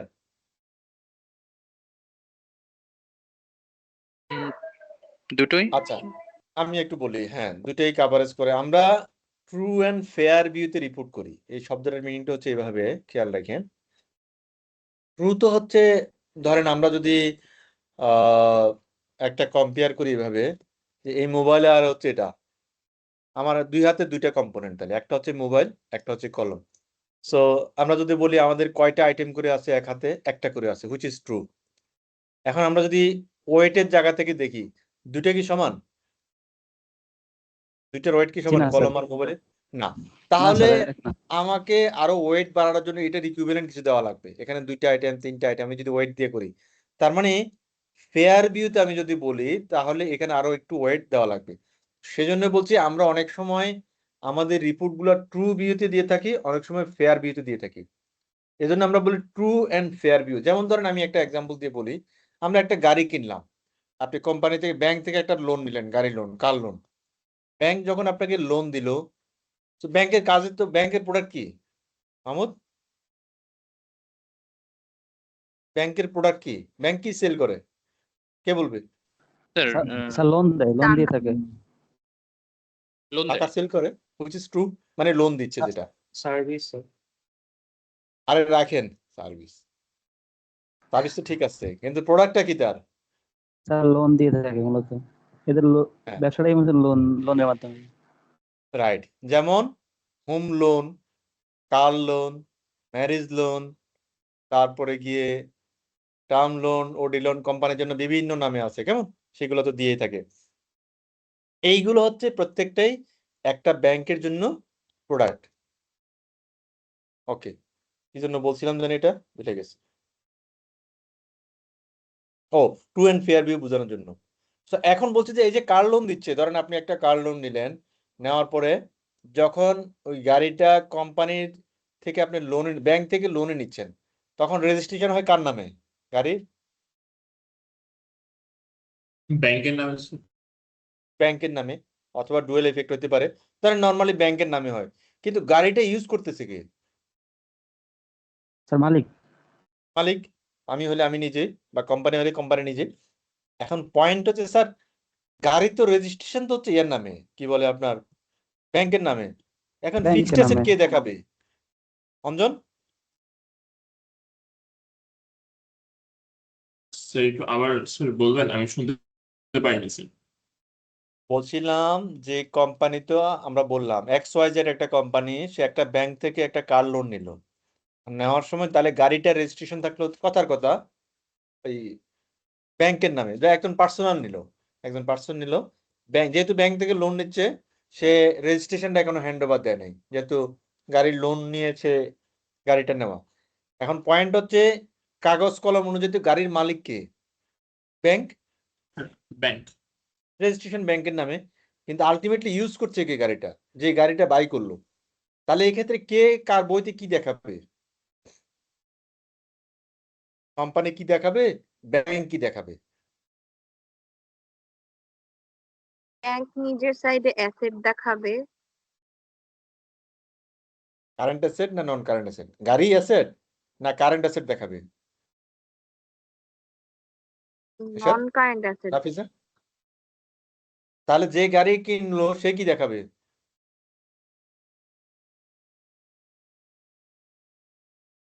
হুম, মাহমুদ, যে গাড়ি কিনলো সে কি দেখাবে? স্যার যে গাড়ি কিনেছে সে তার বুকস অফ অ্যাকাউন্টসে অ্যাসেট দেখাবে, কিন্তু ব্যাংক এখানে মানে এটা অনেকটা স্যার সাবস্টেন্স ওভার ফর্ম বিবেচনা করা যেতে পারে, যে ব্যাংক লোন দিল, ব্যাংকের নামে রেজিস্ট্রেশন, কিন্তু অ্যাকচুয়ালি ওনারশিপটা হচ্ছে যিনি লোন নিয়েছেন তার কাছে। Control and manage by the হচ্ছে আলটিমেট বড়োয়ার। সো আমরা যদি এভাবে বলি যে আমরা বড়োয়ার যে গাড়িটা কিনলো, কেমন, সে তার বইতে নন কারেন্ট অ্যাসেট দেখাবে গাড়ি, আর ব্যাংক দেখাবে, ব্যাংকও তার বইতে অ্যাসেট দেখাবে, সেটা হচ্ছে কারেন্ট অ্যাসেট। সে লোন দিল, একটা লোন, লোন সেল করলো। ওইটা তো রেজিস্ট্রেশনটা তো একটা সিকিউরিটি পারপাসে রাখা। তো ব্যাংক তার বইতে দেখাবে কারেন্ট অ্যাসেট হিসেবে as a loan and advance, আর ওই যে ব্যক্তি কিনলো সে তার বইতে নন কারেন্ট অ্যাসেট হিসেবে দেখাবে। তারপর তো লাইবিলিটি তো দেখাবে সেই ব্যাংকের থেকে লাইবিলিটি আসছে। আমি বুঝাতে পারছি কিনা কথাটা? জি স্যার, জি জি স্যার। এগ্রি? স্যার। সেই জন্য আমরা বলছি ট্রু অ্যান্ড ফেয়ার ভিউ। খেয়াল করেন এখানে কি ট্রু ভিউতে আমরা গাড়ি দেখাচ্ছি না ফেয়ার ভিউতে? স্যার ফেয়ার ফেয়ার ভিউতে। Fair view very good, very good. Okay, okay. আমরা এবার পড়ি ডিপার্চার ফ্রম আইএস। এখানে একটা কনসেপ্ট আছে, আমরা কি কোনো ব্রেকে যাওয়া লাগবে স্যাররা? হুম, এনি ব্রেক? মাহমুদ? জি স্যার, একটা স্যার নামাজের একটু বিরতি দিলে ভালো হয়, 15 মিনিট। ওকে, এখন 8:36 বাজে, তাহলে আমরা 40, 50, 50-এ ফিরে আসি। জি স্যার। ওকে, নিশাত 50, নাফিসা। আমরা ফিরে আসছি 8:50-এ ইনশাল্লাহ শার্পলি, কেমন? তখন আমরা আলোচনা করি। একটু ব্রেক দিই, 1.5 জি ঘন্টা স্যার। যেতে হয়ে গেছে। ওকে, জি থ্যাংক স্যার। ইউ।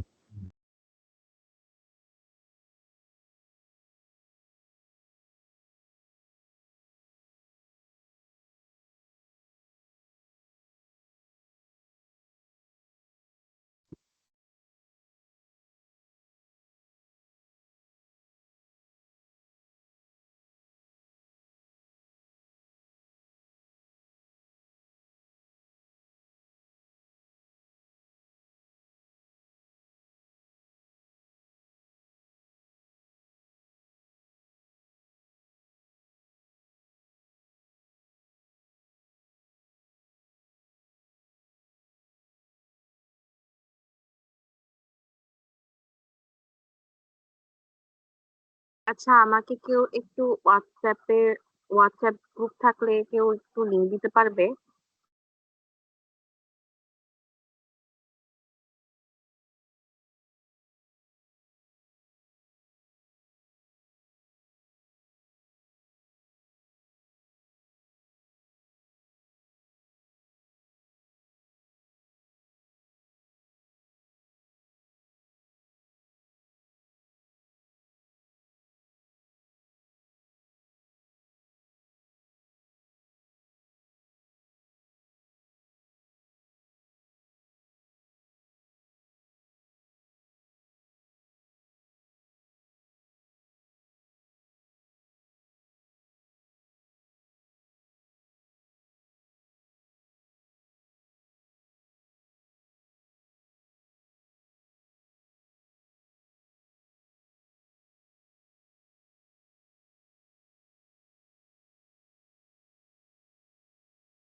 আমরা কি শুরু করে দিব?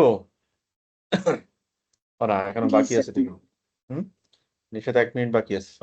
ফিরে আসুন। অনেকে আবার আনচুত্ত হয়েছে তো। নিশাদ আপনাদের সম্পর্কে আসলে জানা হয় নাই, তো একটা মিসিং হয়ে গেল আমার। নিশাদ কোথায় পড়াশোনা করছেন বা কি করছেন? হ্যাঁ, আস্তে স্যার আস্তে আমি চালু সাউথ করে। ইস্ট ইউনিভার্সিটিতে পড়ছি, ফার্স্ট ইয়ার বিবিএ তে। ওকে, গ্রেট। এর আগে কোথায় ছিল? SSC, intermediate? আমি শহীদপুর সিটি কলেজ থেকে এসএসসি এবং এইচএসসি করেছি কমার্সে। Very good. আর বাকিরা কে আছে? নাফিসা আছে?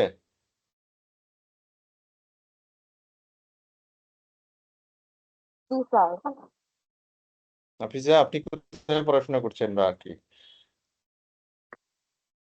স্যার আমি হচ্ছে ইডেন মহিলা কলেজে অ্যাকাউন্টিং ডিপার্টমেন্টে সেকেন্ড ইয়ারে আছি। আর আমার এসএসসি ছিল মিরপুর গার্লস ল্যাবরেটরি ইনস্টিটিউট থেকে, অ্যান্ড এইচএসসি ছিল ঢাকা কমার্স কলেজ থেকে। বোথ আমি কমার্সে ছিলাম। Great. তো এটাকে একটু, হ্যাঁ, মানে রেগুলারিটি একটু মেনটেন করেন। অনেক সময় মনে হতে পারে ঠিক আছে এই সেমিস্টার দিব না, আরেকবারে ইয়ে করি। মানে একটা হাই ইম্পর্টেন্স দিয়ে, যেহেতু এই প্রফেশনের সাথে ইনভলভ হয়েছেন, ইটস এ গ্রেট ব্লেসিং যে আপনারা আমাদের চেয়ে আরো কম বয়সে ইনভলভ হইতে পেরেছেন, কেমন? এবং অনেকে পাস করছে, কিন্তু পাস রেকর্ড কিন্তু অনেক হাই। সো এটাকে কোনোভাবে ওইভাবে না দেখা, ফোকাস রাখা। আর এখন সবকিছু দেখবেন যে অনলাইনে অনেক কিছুই আছে, আপনি ম্যানুয়াল টেনুয়াল সবকিছুই পাওয়া যায়, কেমন? আমি যেটাকে বলবো সবসময়, যেটা প্রায়োরিটি দিয়ে ফোকাস করে নেওয়া, আমার টোটাল এনভায়রনমেন্টটা কি, আন্ডারস্ট্যান্ডিংটা করা ইনস্টিটিউট সম্পর্কে, পরীক্ষার প্যাটার্নটা কি, কিভাবে হয়, আমার কি আমাকে প্রিপারেশন নিতে হবে। প্রিপারেশন নিয়ে ফেল করা ভালো, অসুবিধা নেই। এবার না হলে নেক্সট টাইমে হয়ে যাবে, কিন্তু প্রিপারেশন ছাড়া ফেল করলে মানে এটা বারবার হতেই থাকবে। বুঝতে পারছি, জায়গাটা ইম্পর্টেন্ট। মাহমুদ, মাহমুদ কোথায় আছেন? মাহমুদ শুনতে পাচ্ছেন? বা অন্য কেউ? সজীব, রাজীব? স্যার শোনা যাচ্ছে? হুম। সজীব তো সায়েন্সের। সজীব কোথায় থেকে? না স্যার, আমি কমার্স, আমি ঢাকা কলেজ অ্যাকাউন্টিং ডিপার্টমেন্টে। ও আচ্ছা, রাজীব মনে সায়েন্সের। স্যার আমি এখন মাস্টার্সে আছি সাইকোলজিতে ঢাকা বিশ্ববিদ্যালয়ে স্যার, আর এখানে প্রি আর্টিকেলশিপে জয়েন করেছি। ওকে, ভেরি গুড। ওকে, মাহমুদ নাই মনে হয়, না? ওর নামাজের ইয়াতে ব্রেকে আছে।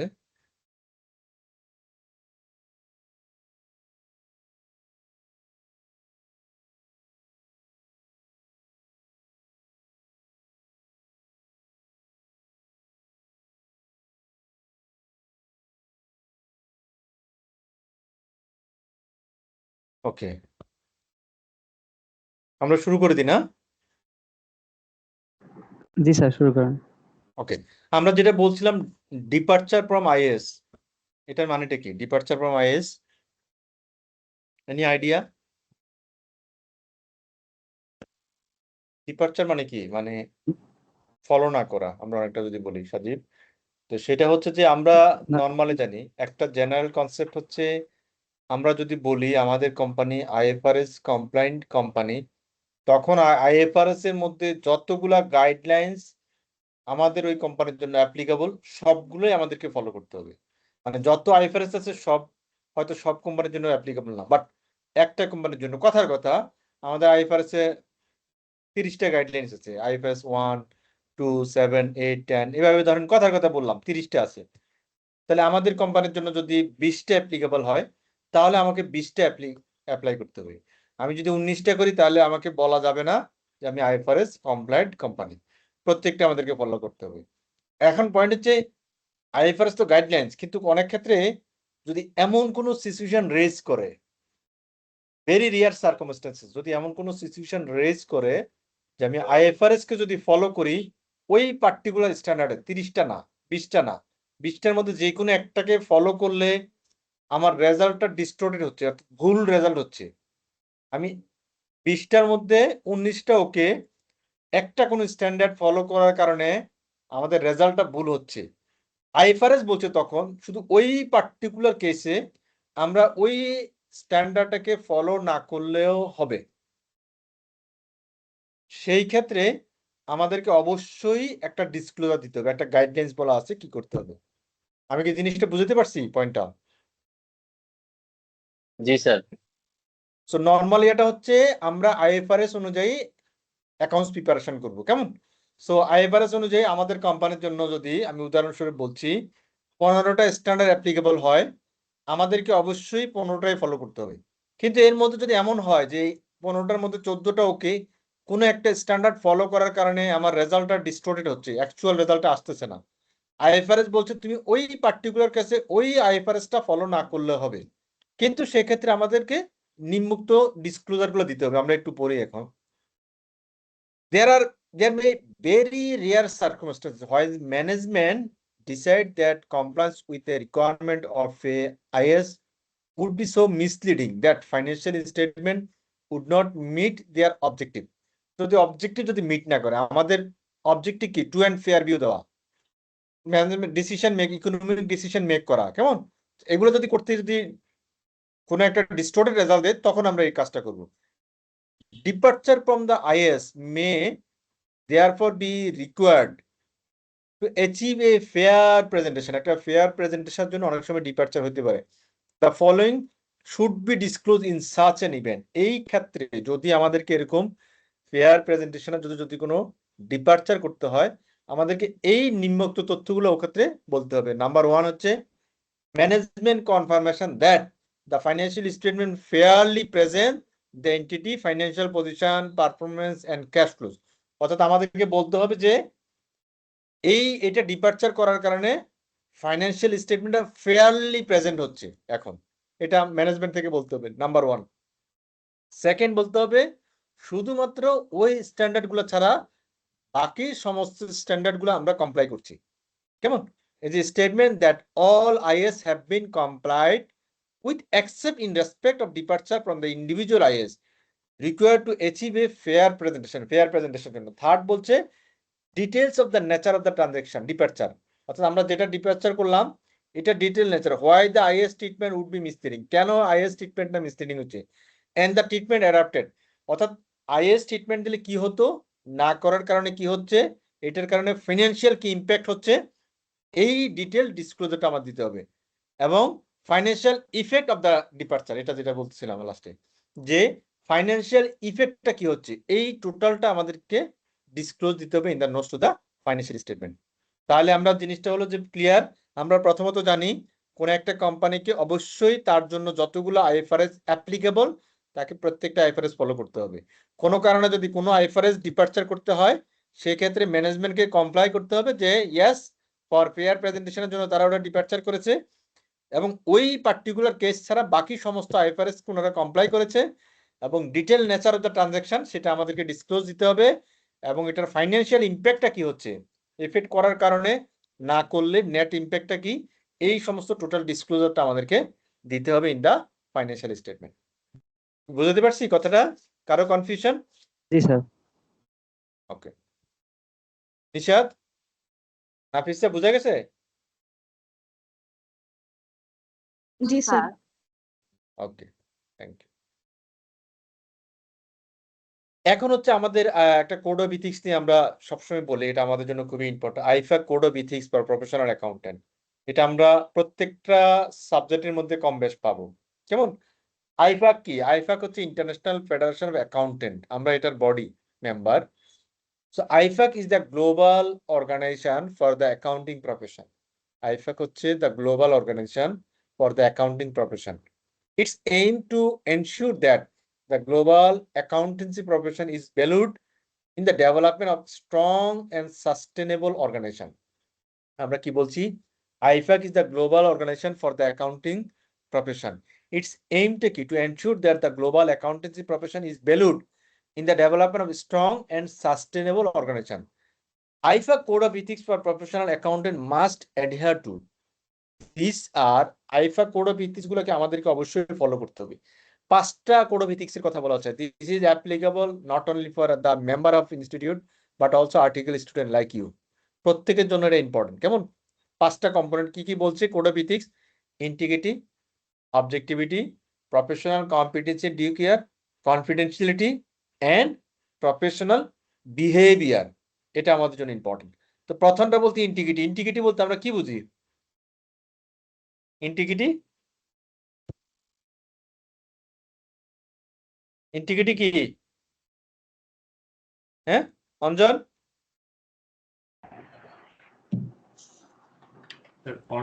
Sir, honesty. রাইট, আমরা ইন্টিগ্রিটি বলতে honest, straight forward and honest. যে কোনো কথা আপনার রিপোর্টে কাজে আপনি স্ট্রেট ফরওয়ার্ড অ্যান্ড অনেস্ট থাকবেন। অবজেক্টিভিটি, অবজেক্টিভিটি হচ্ছে বায়াস হওয়া যাবে না, যে আরেকজন কিছু একটা বললো বা অমুকে বললো সেটার কারণে আমি অবজেক্টিভ বায়াস হয়ে যাব, বায়াসনেস থাকা যাবে না। তাহলে integrity, objective, professional competency and due care, এটা কি? Professional competency and due care মানে কি? হুম, তো যে এটা কাজ বলতে করছি ওটা সম্পর্কে ধারণা থাকতে হবে, কম্পিটেন্সি থাকতে হবে। ওকে, আরেকটু ইলাবোরেটলি যদি বলি কি বলবো? হুম, আচ্ছা, যেমন আমি যদি আরেকটু ইলাবোরেট, রাইটলি অ্যান্সার বলছে, আমরা যদি একটু ইলাবোরেট করে বলি, ধরেন কথার কথা আমরা ইনকাম ট্যাক্স আইন সম্পর্কে আইডিয়া আছে? ইনকাম ট্যাক্স অ্যাক্ট কত সালের? ইনকাম ট্যাক্স অ্যাক্ট না স্যার। 2023 সালের। কেমন? আগে আমরা 84 অর্ডিন্যান্স ফলো করতাম, 2023 সালে ইনকাম ট্যাক্স অ্যাক্ট নামে আসছে। এটা আমাদের সাবজেক্ট আছে ইনকাম ট্যাক্স। কেমন? এখন পয়েন্ট হচ্ছে স্যার, আইন তো 23 সালে আসলো, আমি যদি ওই আইনটাকেই শুধু মুখস্থ করে ফেলি আর কোনো দিকে তাকাবো না, তাহলে কি হবে? জি না স্যার। কারণ কি? কারণ হচ্ছে আমরা জানি প্রতি বছর বাজেটের মাধ্যমে একটা কারেকশন আসে। আমরা জানি না, এই যে জুন মাস শুরু হচ্ছে, বাজেটের মাস জুন মাস শুরু হবে 30 জুনে বা 30 জুনে গিয়ে বাজেট শেষ হবে, জুলাইয়ের 1 তারিখ থেকে নর্মালি অ্যাপ্লিকেবল হবে। কেমন? সো যেই ক্ষেত্রে এই যে বাজেটের মাধ্যমে যে চেঞ্জগুলো আসবে, আমরা যেগুলোকে বলছি, এই জিনিসগুলার অ্যাপ্লিকেশনটা অবশ্যই আমাদেরকে মাথায় নিতে হবে। তাহলে হয়তো বা আইনে একটা কথা বলা ছিল যে কথার কথা কোম্পানির কাছে মিনিমাম ট্যাক্স 1%, কিন্তু এই বাজেটের মাধ্যমে সেটা হয়তো 0.5 গিয়ে অ্যাপ্রুভাল হলো। তাহলে এই যে চেঞ্জটা হলো, এই চেঞ্জটা অবশ্যই আমাদেরকে আপ টু ডেট থাকতে হবে। আবার ধরেন কথার কথা বাজেট হয়ে গেল, ঠিক আছে আমি এটা মনে নিলাম, জুনের পরে তো আর বাজেট নাই, বাজেট তো বছরে একবার হচ্ছে। এরপরে যদি কোনো চেঞ্জ হয় সেটা কি নামে আসে? এসআরও নামে আসে। এসআরও, SRO, এটা মানে কি? Statutory regulatory order. অর্থাৎ এনবিআর এর তার বিভিন্ন ইয়ার মাধ্যমে এসআরও ইস্যু করে থাকে, এসআরওর মাধ্যমেও কারেকশন গুলো আসে। তাহলে এসআরওর মাধ্যমে যদি কোনো কারেকশন আসে সেটাও কিন্তু আমাদেরকে আপ টু ডেট থাকতে হবে।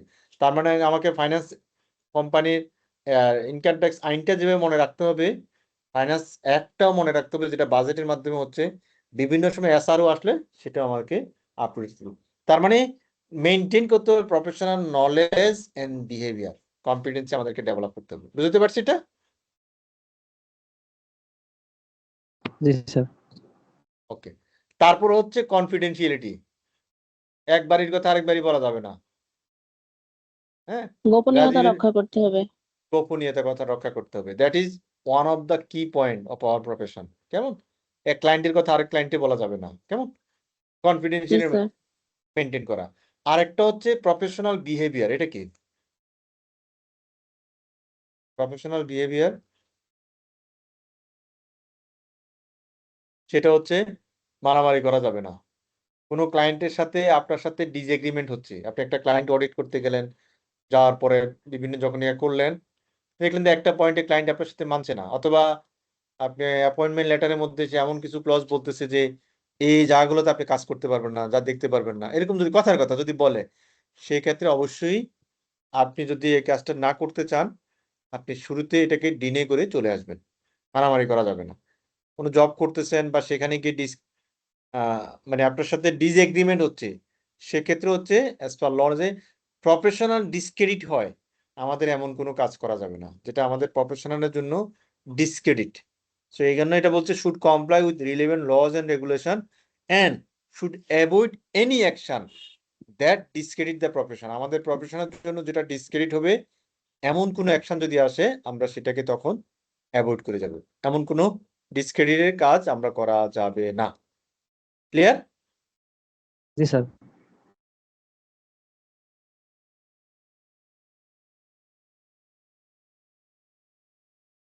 আমরা নেক্সট আর একটু যাচ্ছি।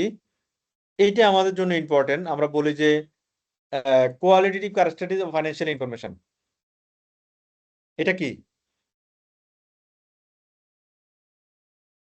আচ্ছা, আমরা ক্যারেক্টারিস্টিক্স মানে কি? ক্যারেক্টারিস্টিক্স মানে কি? বৈশিষ্ট্য বৈশিষ্ট্য বৈশিষ্ট্য। তাহলে ফাইন্যান্সিয়াল ইনফরমেশনে কিছু বৈশিষ্ট্য আছে। একটাকে আমরা বলছি ফান্ডামেন্টাল কোয়ালিটিভ ক্যারেক্টারিস্টিক্স, আর একটা বলছি enhancing qualitative characteristics. Fundamental characteristics আমরা দুইটা মেইন ভাগে ভাগ করছি, একটা বলছি রেলিভেন্স আর একটা হচ্ছে ফেইথফুল রিপ্রেজেন্টেশন।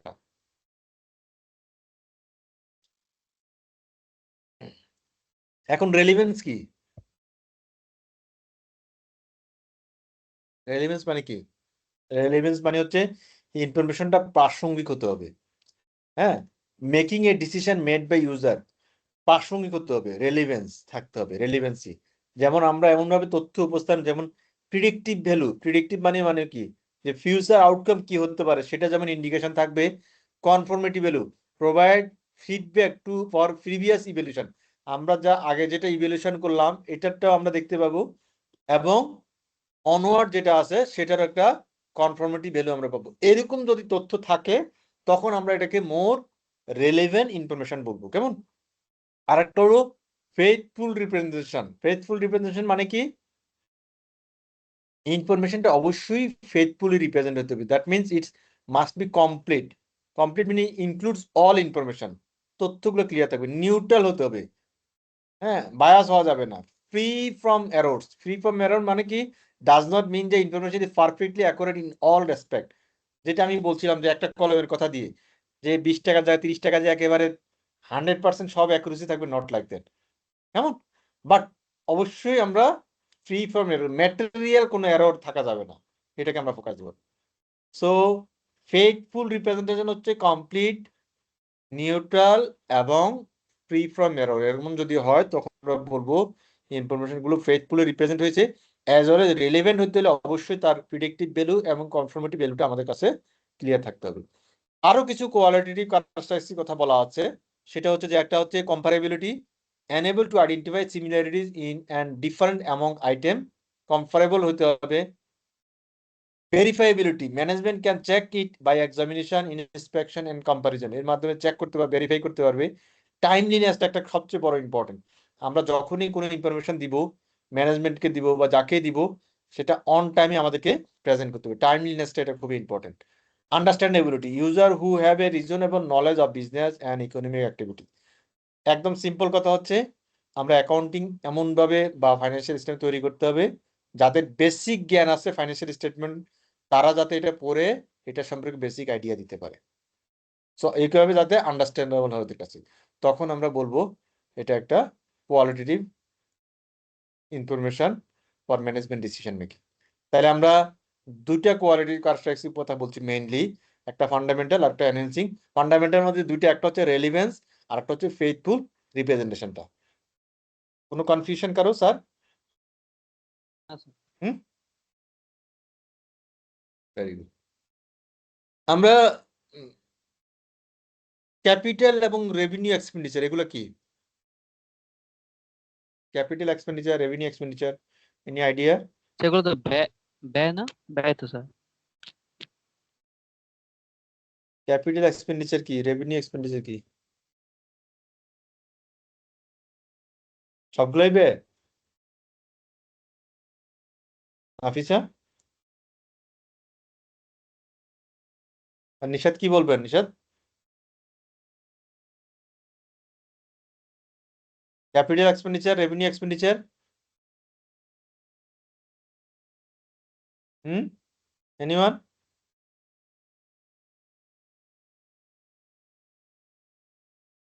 তারপরে ক্যাপিটাল ক্যাপিটাল এক্সপেন্ডিচার মূলত স্যার ওই যে মূলধন জাতীয় ব্যয়গুলো বোঝায়, যেমন যেন যদি কোনো সম্পদ ক্রয় করার ক্ষেত্রে যে ব্যয়গুলা, আর হচ্ছে রেভিনিউ এক্সপেন্ডিচার হচ্ছে আয়ের বিপরীতে যে ব্যয়গুলা ঘটে মানে পরিচালন ব্যয়।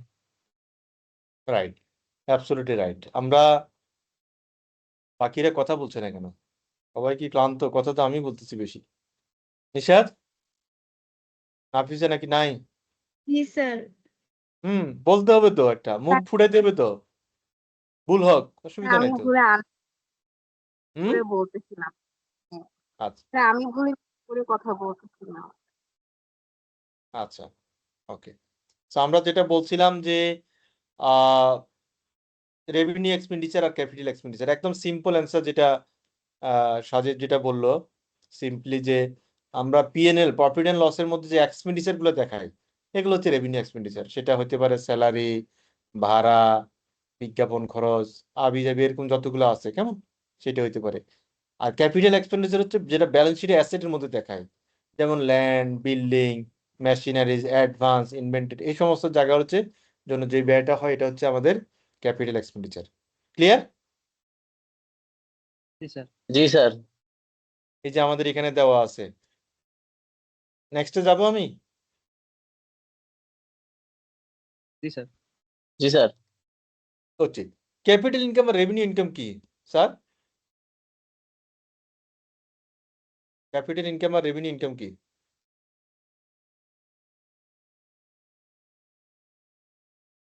তার মূলধন থেকে মূলত যেই আয়টা হয় সেটা ক্যাপিটাল ইনকাম, আর হচ্ছে আদার্স কোনো ক্ষেত্র থেকে যদি স্যার ইনকাম হয় সেটা রেভিনিউ ইনকাম। Very good. মানে ওমর যেটা বলতে চাচ্ছে যে আমরা যদি কোনো ক্যাপিটাল অ্যাসেট সেল করি, যেমন ধরেন আপনার একটা গাড়ি ছিল, গাড়িটা আপনি এখন সেল করে দিলেন, সেল করে দিয়ে কিছু গেইন হলো, তাহলে এই যে fixed asset, non current asset sell করে যদি কোনো গেইন হয়, এটাকে বলা হচ্ছে ক্যাপিটাল ইনকাম। আর দেখা যায় রেভিনিউ ইনকাম, আপনার যে ব্যবসা করি, এই যে আমরা জুতার ব্যবসা করি, জুতা বিক্রি করি, ওয়ালেট বিক্রি করি, পার্টস বিক্রি করি, ব্যাগ বিক্রি করি, আর অনেক কিছুই, কেমন। তো এইগুলো হচ্ছে আমাদের নর্মাল নেচার অফ বিজনেস। তাহলে এই ন্যাচারাল বিজনেস অনুযায়ী আমি যেটা সেল করে যে রেভিনিউ জেনারেট হয়, এটাকে বলা হচ্ছে আমরা রেভিনিউ ইনকাম, মানে মেইন বিজনেস থেকে যেটা আসতেছে। আর ক্যাপিটাল ইনকাম হচ্ছে নন কারেন্ট অ্যাসেট সেল করি, সেখান থেকে যদি কোনো গেইন হয়। ঠিক আছে নাফিসা? জি স্যার। ওকে, এখন বলছি আমরা, তাহলে আমরা capital expenditure, revenue expenditure, capital income, revenue income, এগুলোর উপর নিয়ে কিন্তু একটা অঙ্ক আছে, আমরা দেখবো পরে। ম্যাটেরিয়ালিটি কি? আমরা অলরেডি একটা কলম দিয়ে একটা উদাহরণ দিয়ে ফেলছিলাম। এটা হচ্ছে একটা জাজমেন্টাল পয়েন্ট, কেমন, এটা একটু মনে রেখেন। omission or misstatement of item or material if they could individually or collectively influence the economic decision of user taken on the basis of the financial statement. Materiality depend on the size and nature of the omission or misstatement judged on the surrounding circumstances. অর্থাৎ এটা ব্যবসার size অনুযায়ী, nature অনুযায়ী very করবে, এক এক জায়গায় এক এক নেচারের হবে। যেমন যদি আমরা ডেপ্রিসিয়েশনের কথা বলি, ধরেন একটা ফাইন্যান্সিয়াল ইনস্টিটিউশন ডেপ্রিসিয়েশন আর ম্যানুফ্যাকচারিং এর কোথায় বেশি হবে? কোথায় ডেপ্রিসিয়েশন বেশি হবে বলেন তো, আইডিয়া? একটা ম্যানুফ্যাকচারিং কনসার্ন আর একটা হলো ফাইন্যান্সিয়াল ইনস্টিটিউশন। স্যার আরেকবার ম্যানুফ্যাকচারিং একটু এর বলবেন? ডেপ্রিসিয়েশন বেশি হবে স্যার। কেন? কারণ এখানে হেভিলি মেশিন ড্রিভেন হয়, কেমন। আর ফাইন্যান্সিয়াল ইনস্টিটিউশন তো আমাদের নর্মালি ফার্নিচার, বিল্ডিং থাকতে পারে দুই একটা হয়তো, বা খুব তো মেশিন তো ওখানে প্রয়োজন নাই, শুধু টাকা গোনার মেশিন ছাড়া, কেমন, সামান্য কিছু ফার্নিচার থাকবে ওই সমস্ত জায়গায়। তো সেই জন্য নর্মালি দেখা যাচ্ছে ম্যানুফ্যাকচারিং এর মধ্যে ডেপ্রিসিয়েশন চার্জটা বেশি হয়। এই জন্য বলছি it's depend on the nature and size of the organisation. তাহলে আমরা ম্যাটেরিয়ালিটি বললে এটা বলবো omission or misstatement of item or material, এটা তখনই ম্যাটেরিয়াল হবে ইফ দে কুড, যদি তারা এরকম ঘটে, ইন্ডিভিজুয়ালি অর কালেকটিভলি। এমন যে আমরা একটা কলমের কথা বললাম, ধরেন আমরা 1 লাখ পিস কলম কিনে নিয়ে আসলাম, তাহলে তো 20 টাকা হলে 20 টাকা করে হলে 20 লাখ টাকা, তখন কালেকটিভলি কিন্তু এটা ম্যাটেরিয়াল। সেটার উপর যদি আবার বড় ধরনের কোনো ক্লেম থাকে, তখন এটা অবশ্যই ম্যাটেরিয়াল অ্যামাউন্ট হবে। Influence the economic decision of taken is taken on the basis of the financial statement. অর্থাৎ ফাইন্যান্সিয়াল স্টেটমেন্টের ডিসিশন মেকিং এর জন্য যেটা ইফেক্ট করবে, ওই ধরনের অ্যামাউন্টটাকে আমরা বলবো ম্যাটেরিয়াল, ওই জিনিসটাকে আমরা বলবো ম্যাটেরিয়াল ইনফরমেশন। আমি কি জিনিসটা বুঝতে পারছি? ম্যাটেরিয়ালিটি কনসেপ্টটা একটু জি স্যার। ওকে, এটা খুবই ইম্পর্টেন্ট। হ্যাঁ, অন্যান্য অনেক সাবজেক্টে থাকবে, অনেক চ্যাপ্টারের মধ্যে থাকবে, এটা খুবই ইম্পর্টেন্ট এই কনসেপ্টটা যাতে ক্লিয়ার থাকে। কেমন? ওকে, আমরা এটা একটু দেখি। Which of the following factor have not influenced financial reporting? কে বলতে পারবে? কোনটা ফাইন্যান্সিয়াল রিপোর্টিং এর মধ্যে? হ্যাঁ, সি হওয়ার কথা, international accounting standards. which not influencing financial reporting? Sir gap হবে কি স্যার? ডি নাম্বারটা না, গ্যাপ তো এটা ইউএস গ্যাপ না তো। এ হবে মানে আমি আবার বলি, which of the following factor have not influenced financial reporting? মানে ফাইন্যান্সিয়াল রিপোর্টিং এর সাথে নিম্নত কোনটার আমাদের ডিরেক্টলি কানেকশন নাই। গ্যাপটা তো হচ্ছে ধরেন লোকাল ল, এটা ইউএস গ্যাপ না, লোকাল ল আমাদের, ওইটা তো লাগবে। অ্যাকাউন্টিং স্ট্যান্ডার্ড তো লাগবেই। উপরে দুইটা থেকে কোনটা লাগবে না? Economic factor, sir. National legislation. Sir national legislation ধরেন ইনকাম ট্যাক্স আইন অবশ্যই ফলো করতে হবে আমাদেরকে। কেমন? ন্যাশনাল লেজিসলেশন তো লাগবে। ইকোনমিক ফ্যাক্টরটা আমরা খুব বেশি এখানে ইম্প্যাক্ট করি না। কেমন? সেজন্য আমরা বলতে পারি যে ইকোনমিক ফ্যাক্টরটা not influencing the financial reporting. ধরেন এখন রাশিয়া ইউক্রেনে যুদ্ধ লাগলো, বা ইরান ইউএসএ ইউক্রেনে যে যুদ্ধ চলতেছে, এখানে তেলের দাম বেড়ে যাচ্ছে, ইকোনমিক ফ্যাক্টরটা আমরা কি করতেছি? আমরা কি বাদ দিয়ে দিব? এই যে খরচটা নিব না, বাদ দিচ্ছি? খরচ তো আনতে হচ্ছে, কোম্পানির প্রফিটেবিলিটি ডাউন হচ্ছে, যে আমরা হয়তো প্রোডাক্টের দাম বাড়াচ্ছি না, কারণ দাম বাড়ালে মানুষেরও বাইং ক্যাপাসিটি কমে যাচ্ছে এখন বিভিন্ন কারণে। তো দাম বাড়ানোর সলিউশন না। কেমন? আমরা হচ্ছে অপটিমাম প্রাইসে রাখা, সেটাকে বুঝতে পারছি পয়েন্টটা? জি স্যার।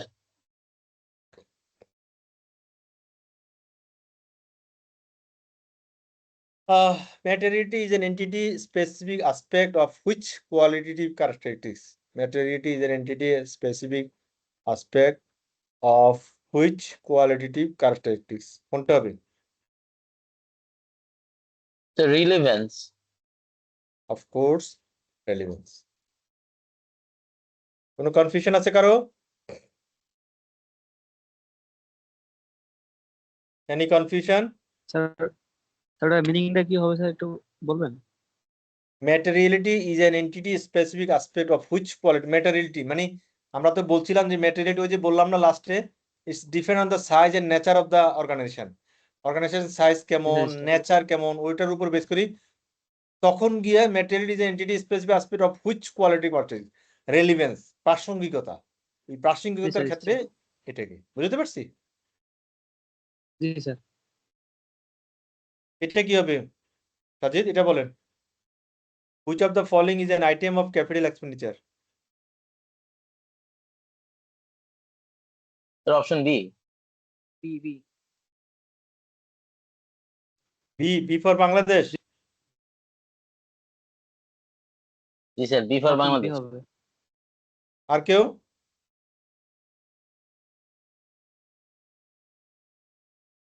স্যার আমার মনে হচ্ছে repairs to a machine. Which of the following is an item of capital expenditure? তো ক্যাপিটাল এক্সপেন্ডিচার মানে কি? আমরা কি বলছিলাম? ক্যাপিটাল এক্সপেন্ডিচার মানে হচ্ছে ব্যালেন্স শিটের অ্যাসেট আইটেম। এখানে কোনটা অ্যাসেট আইটেম হবে?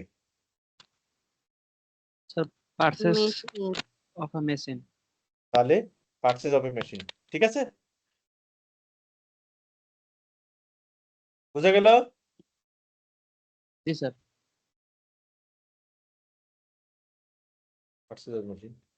আমাদের কিছু ইন্টারেক্টিভ কোশ্চেন আছে, এগুলো বইতে আছে, এগুলো অনেক সময় চলে আসে পরীক্ষার হলে। এটা কি বলা হচ্ছে? Your office equipment will be used on average for 5 years, ধরেন 5 বছরের জন্য। So you charge 20% of its cost as depreciation each year in your income statement. Oh, এটা আবার এখানে আসলে কেন? This year your business profitability is going down and you think you can squeeze an extra year's life out of your equipment. Is it acceptable not to make any charge this year? মানে কি বলছে বুঝছেন? আপনি একটা machine কিনলেন, machine কিনলে আপনি 20% করে ডেপ্রিসিয়েশন চার্জ করলেন, কিন্তু এই বছর ব্যবসা খুব খারাপ হলো, আপনি চিন্তা করলে এবছর ডেপ্রিসিয়েশন করবেন না, নেক্সট ইয়ারে চার্জ করবেন। এটা কি পারবো কিনা? Is it acceptable not to make any charge this ইয়ার? এটা কি অ্যাকসেপ্টেবল হবে? না স্যার, হ্যাঁ এটা তো হওয়ার কথা না। না হ্যাঁ স্যার। অ্যান্সার ইজ নো, হবে না, প্রশ্নই আসে না। এটা কি মেশিনের ইউজফুল লাইফ কি আজকে যেভাবে ভালো আছে 1 বছর পরে সেম থাকবে? নো। না। So answer is no, it should not be changed without a good cause. Change করা যাবে না। Very good. এটা কি হবে? You have recently paid 4.95 CR for a waste paper bin which should be used for about 5 years. বলছে আপনি একটা বিন কিনছেন, একটা জুরি 5 টাকা দিয়ে ধরেন বা $4.95 দিয়ে। আপনি এটা 5 বছর ব্যবহার করতে পারবেন। এখন এটা কি নন কারেন্ট অ্যাসেট হিসেবে ট্রিট করবেন না কারেন্ট অ্যাসেট? কি করবেন? নন কারেন্ট অ্যাসেট। এসব নো স্যার। আর কেউ? স্যার হ্যাঁ নন ওমর, কারেন্ট ভালো করে বলতে হবে। স্যার নন কারেন্ট অ্যাসেট অ্যাজ এটা 5 ইয়ার্স এর জন্য। স্যার এটা তো কারেন্ট অ্যাসেট হয় স্যার, এই এটা তো যে, মূল ও দাম কম। অ্যাসেট না এক্সপেন্স হবে সজিদ? সরি আমরা হ্যাঁ স্যার, এক্সপেন্স হয়। জি স্যার, ব্যয় হবে। ইয়াস, এই যে নিশাত খেয়াল করেন আর নাফিসা, সজীব যেটা বলতে যাচ্ছে যে আমি যেটা বললাম এই কলম যদি রেখে দিই ভালোভাবে ইনটেক, কথার কথা ধরলাম এটা 3 বছর যাবে, এখন রেখে অ্যাসেটে চার্জ করবো না এক্সপেন্সে?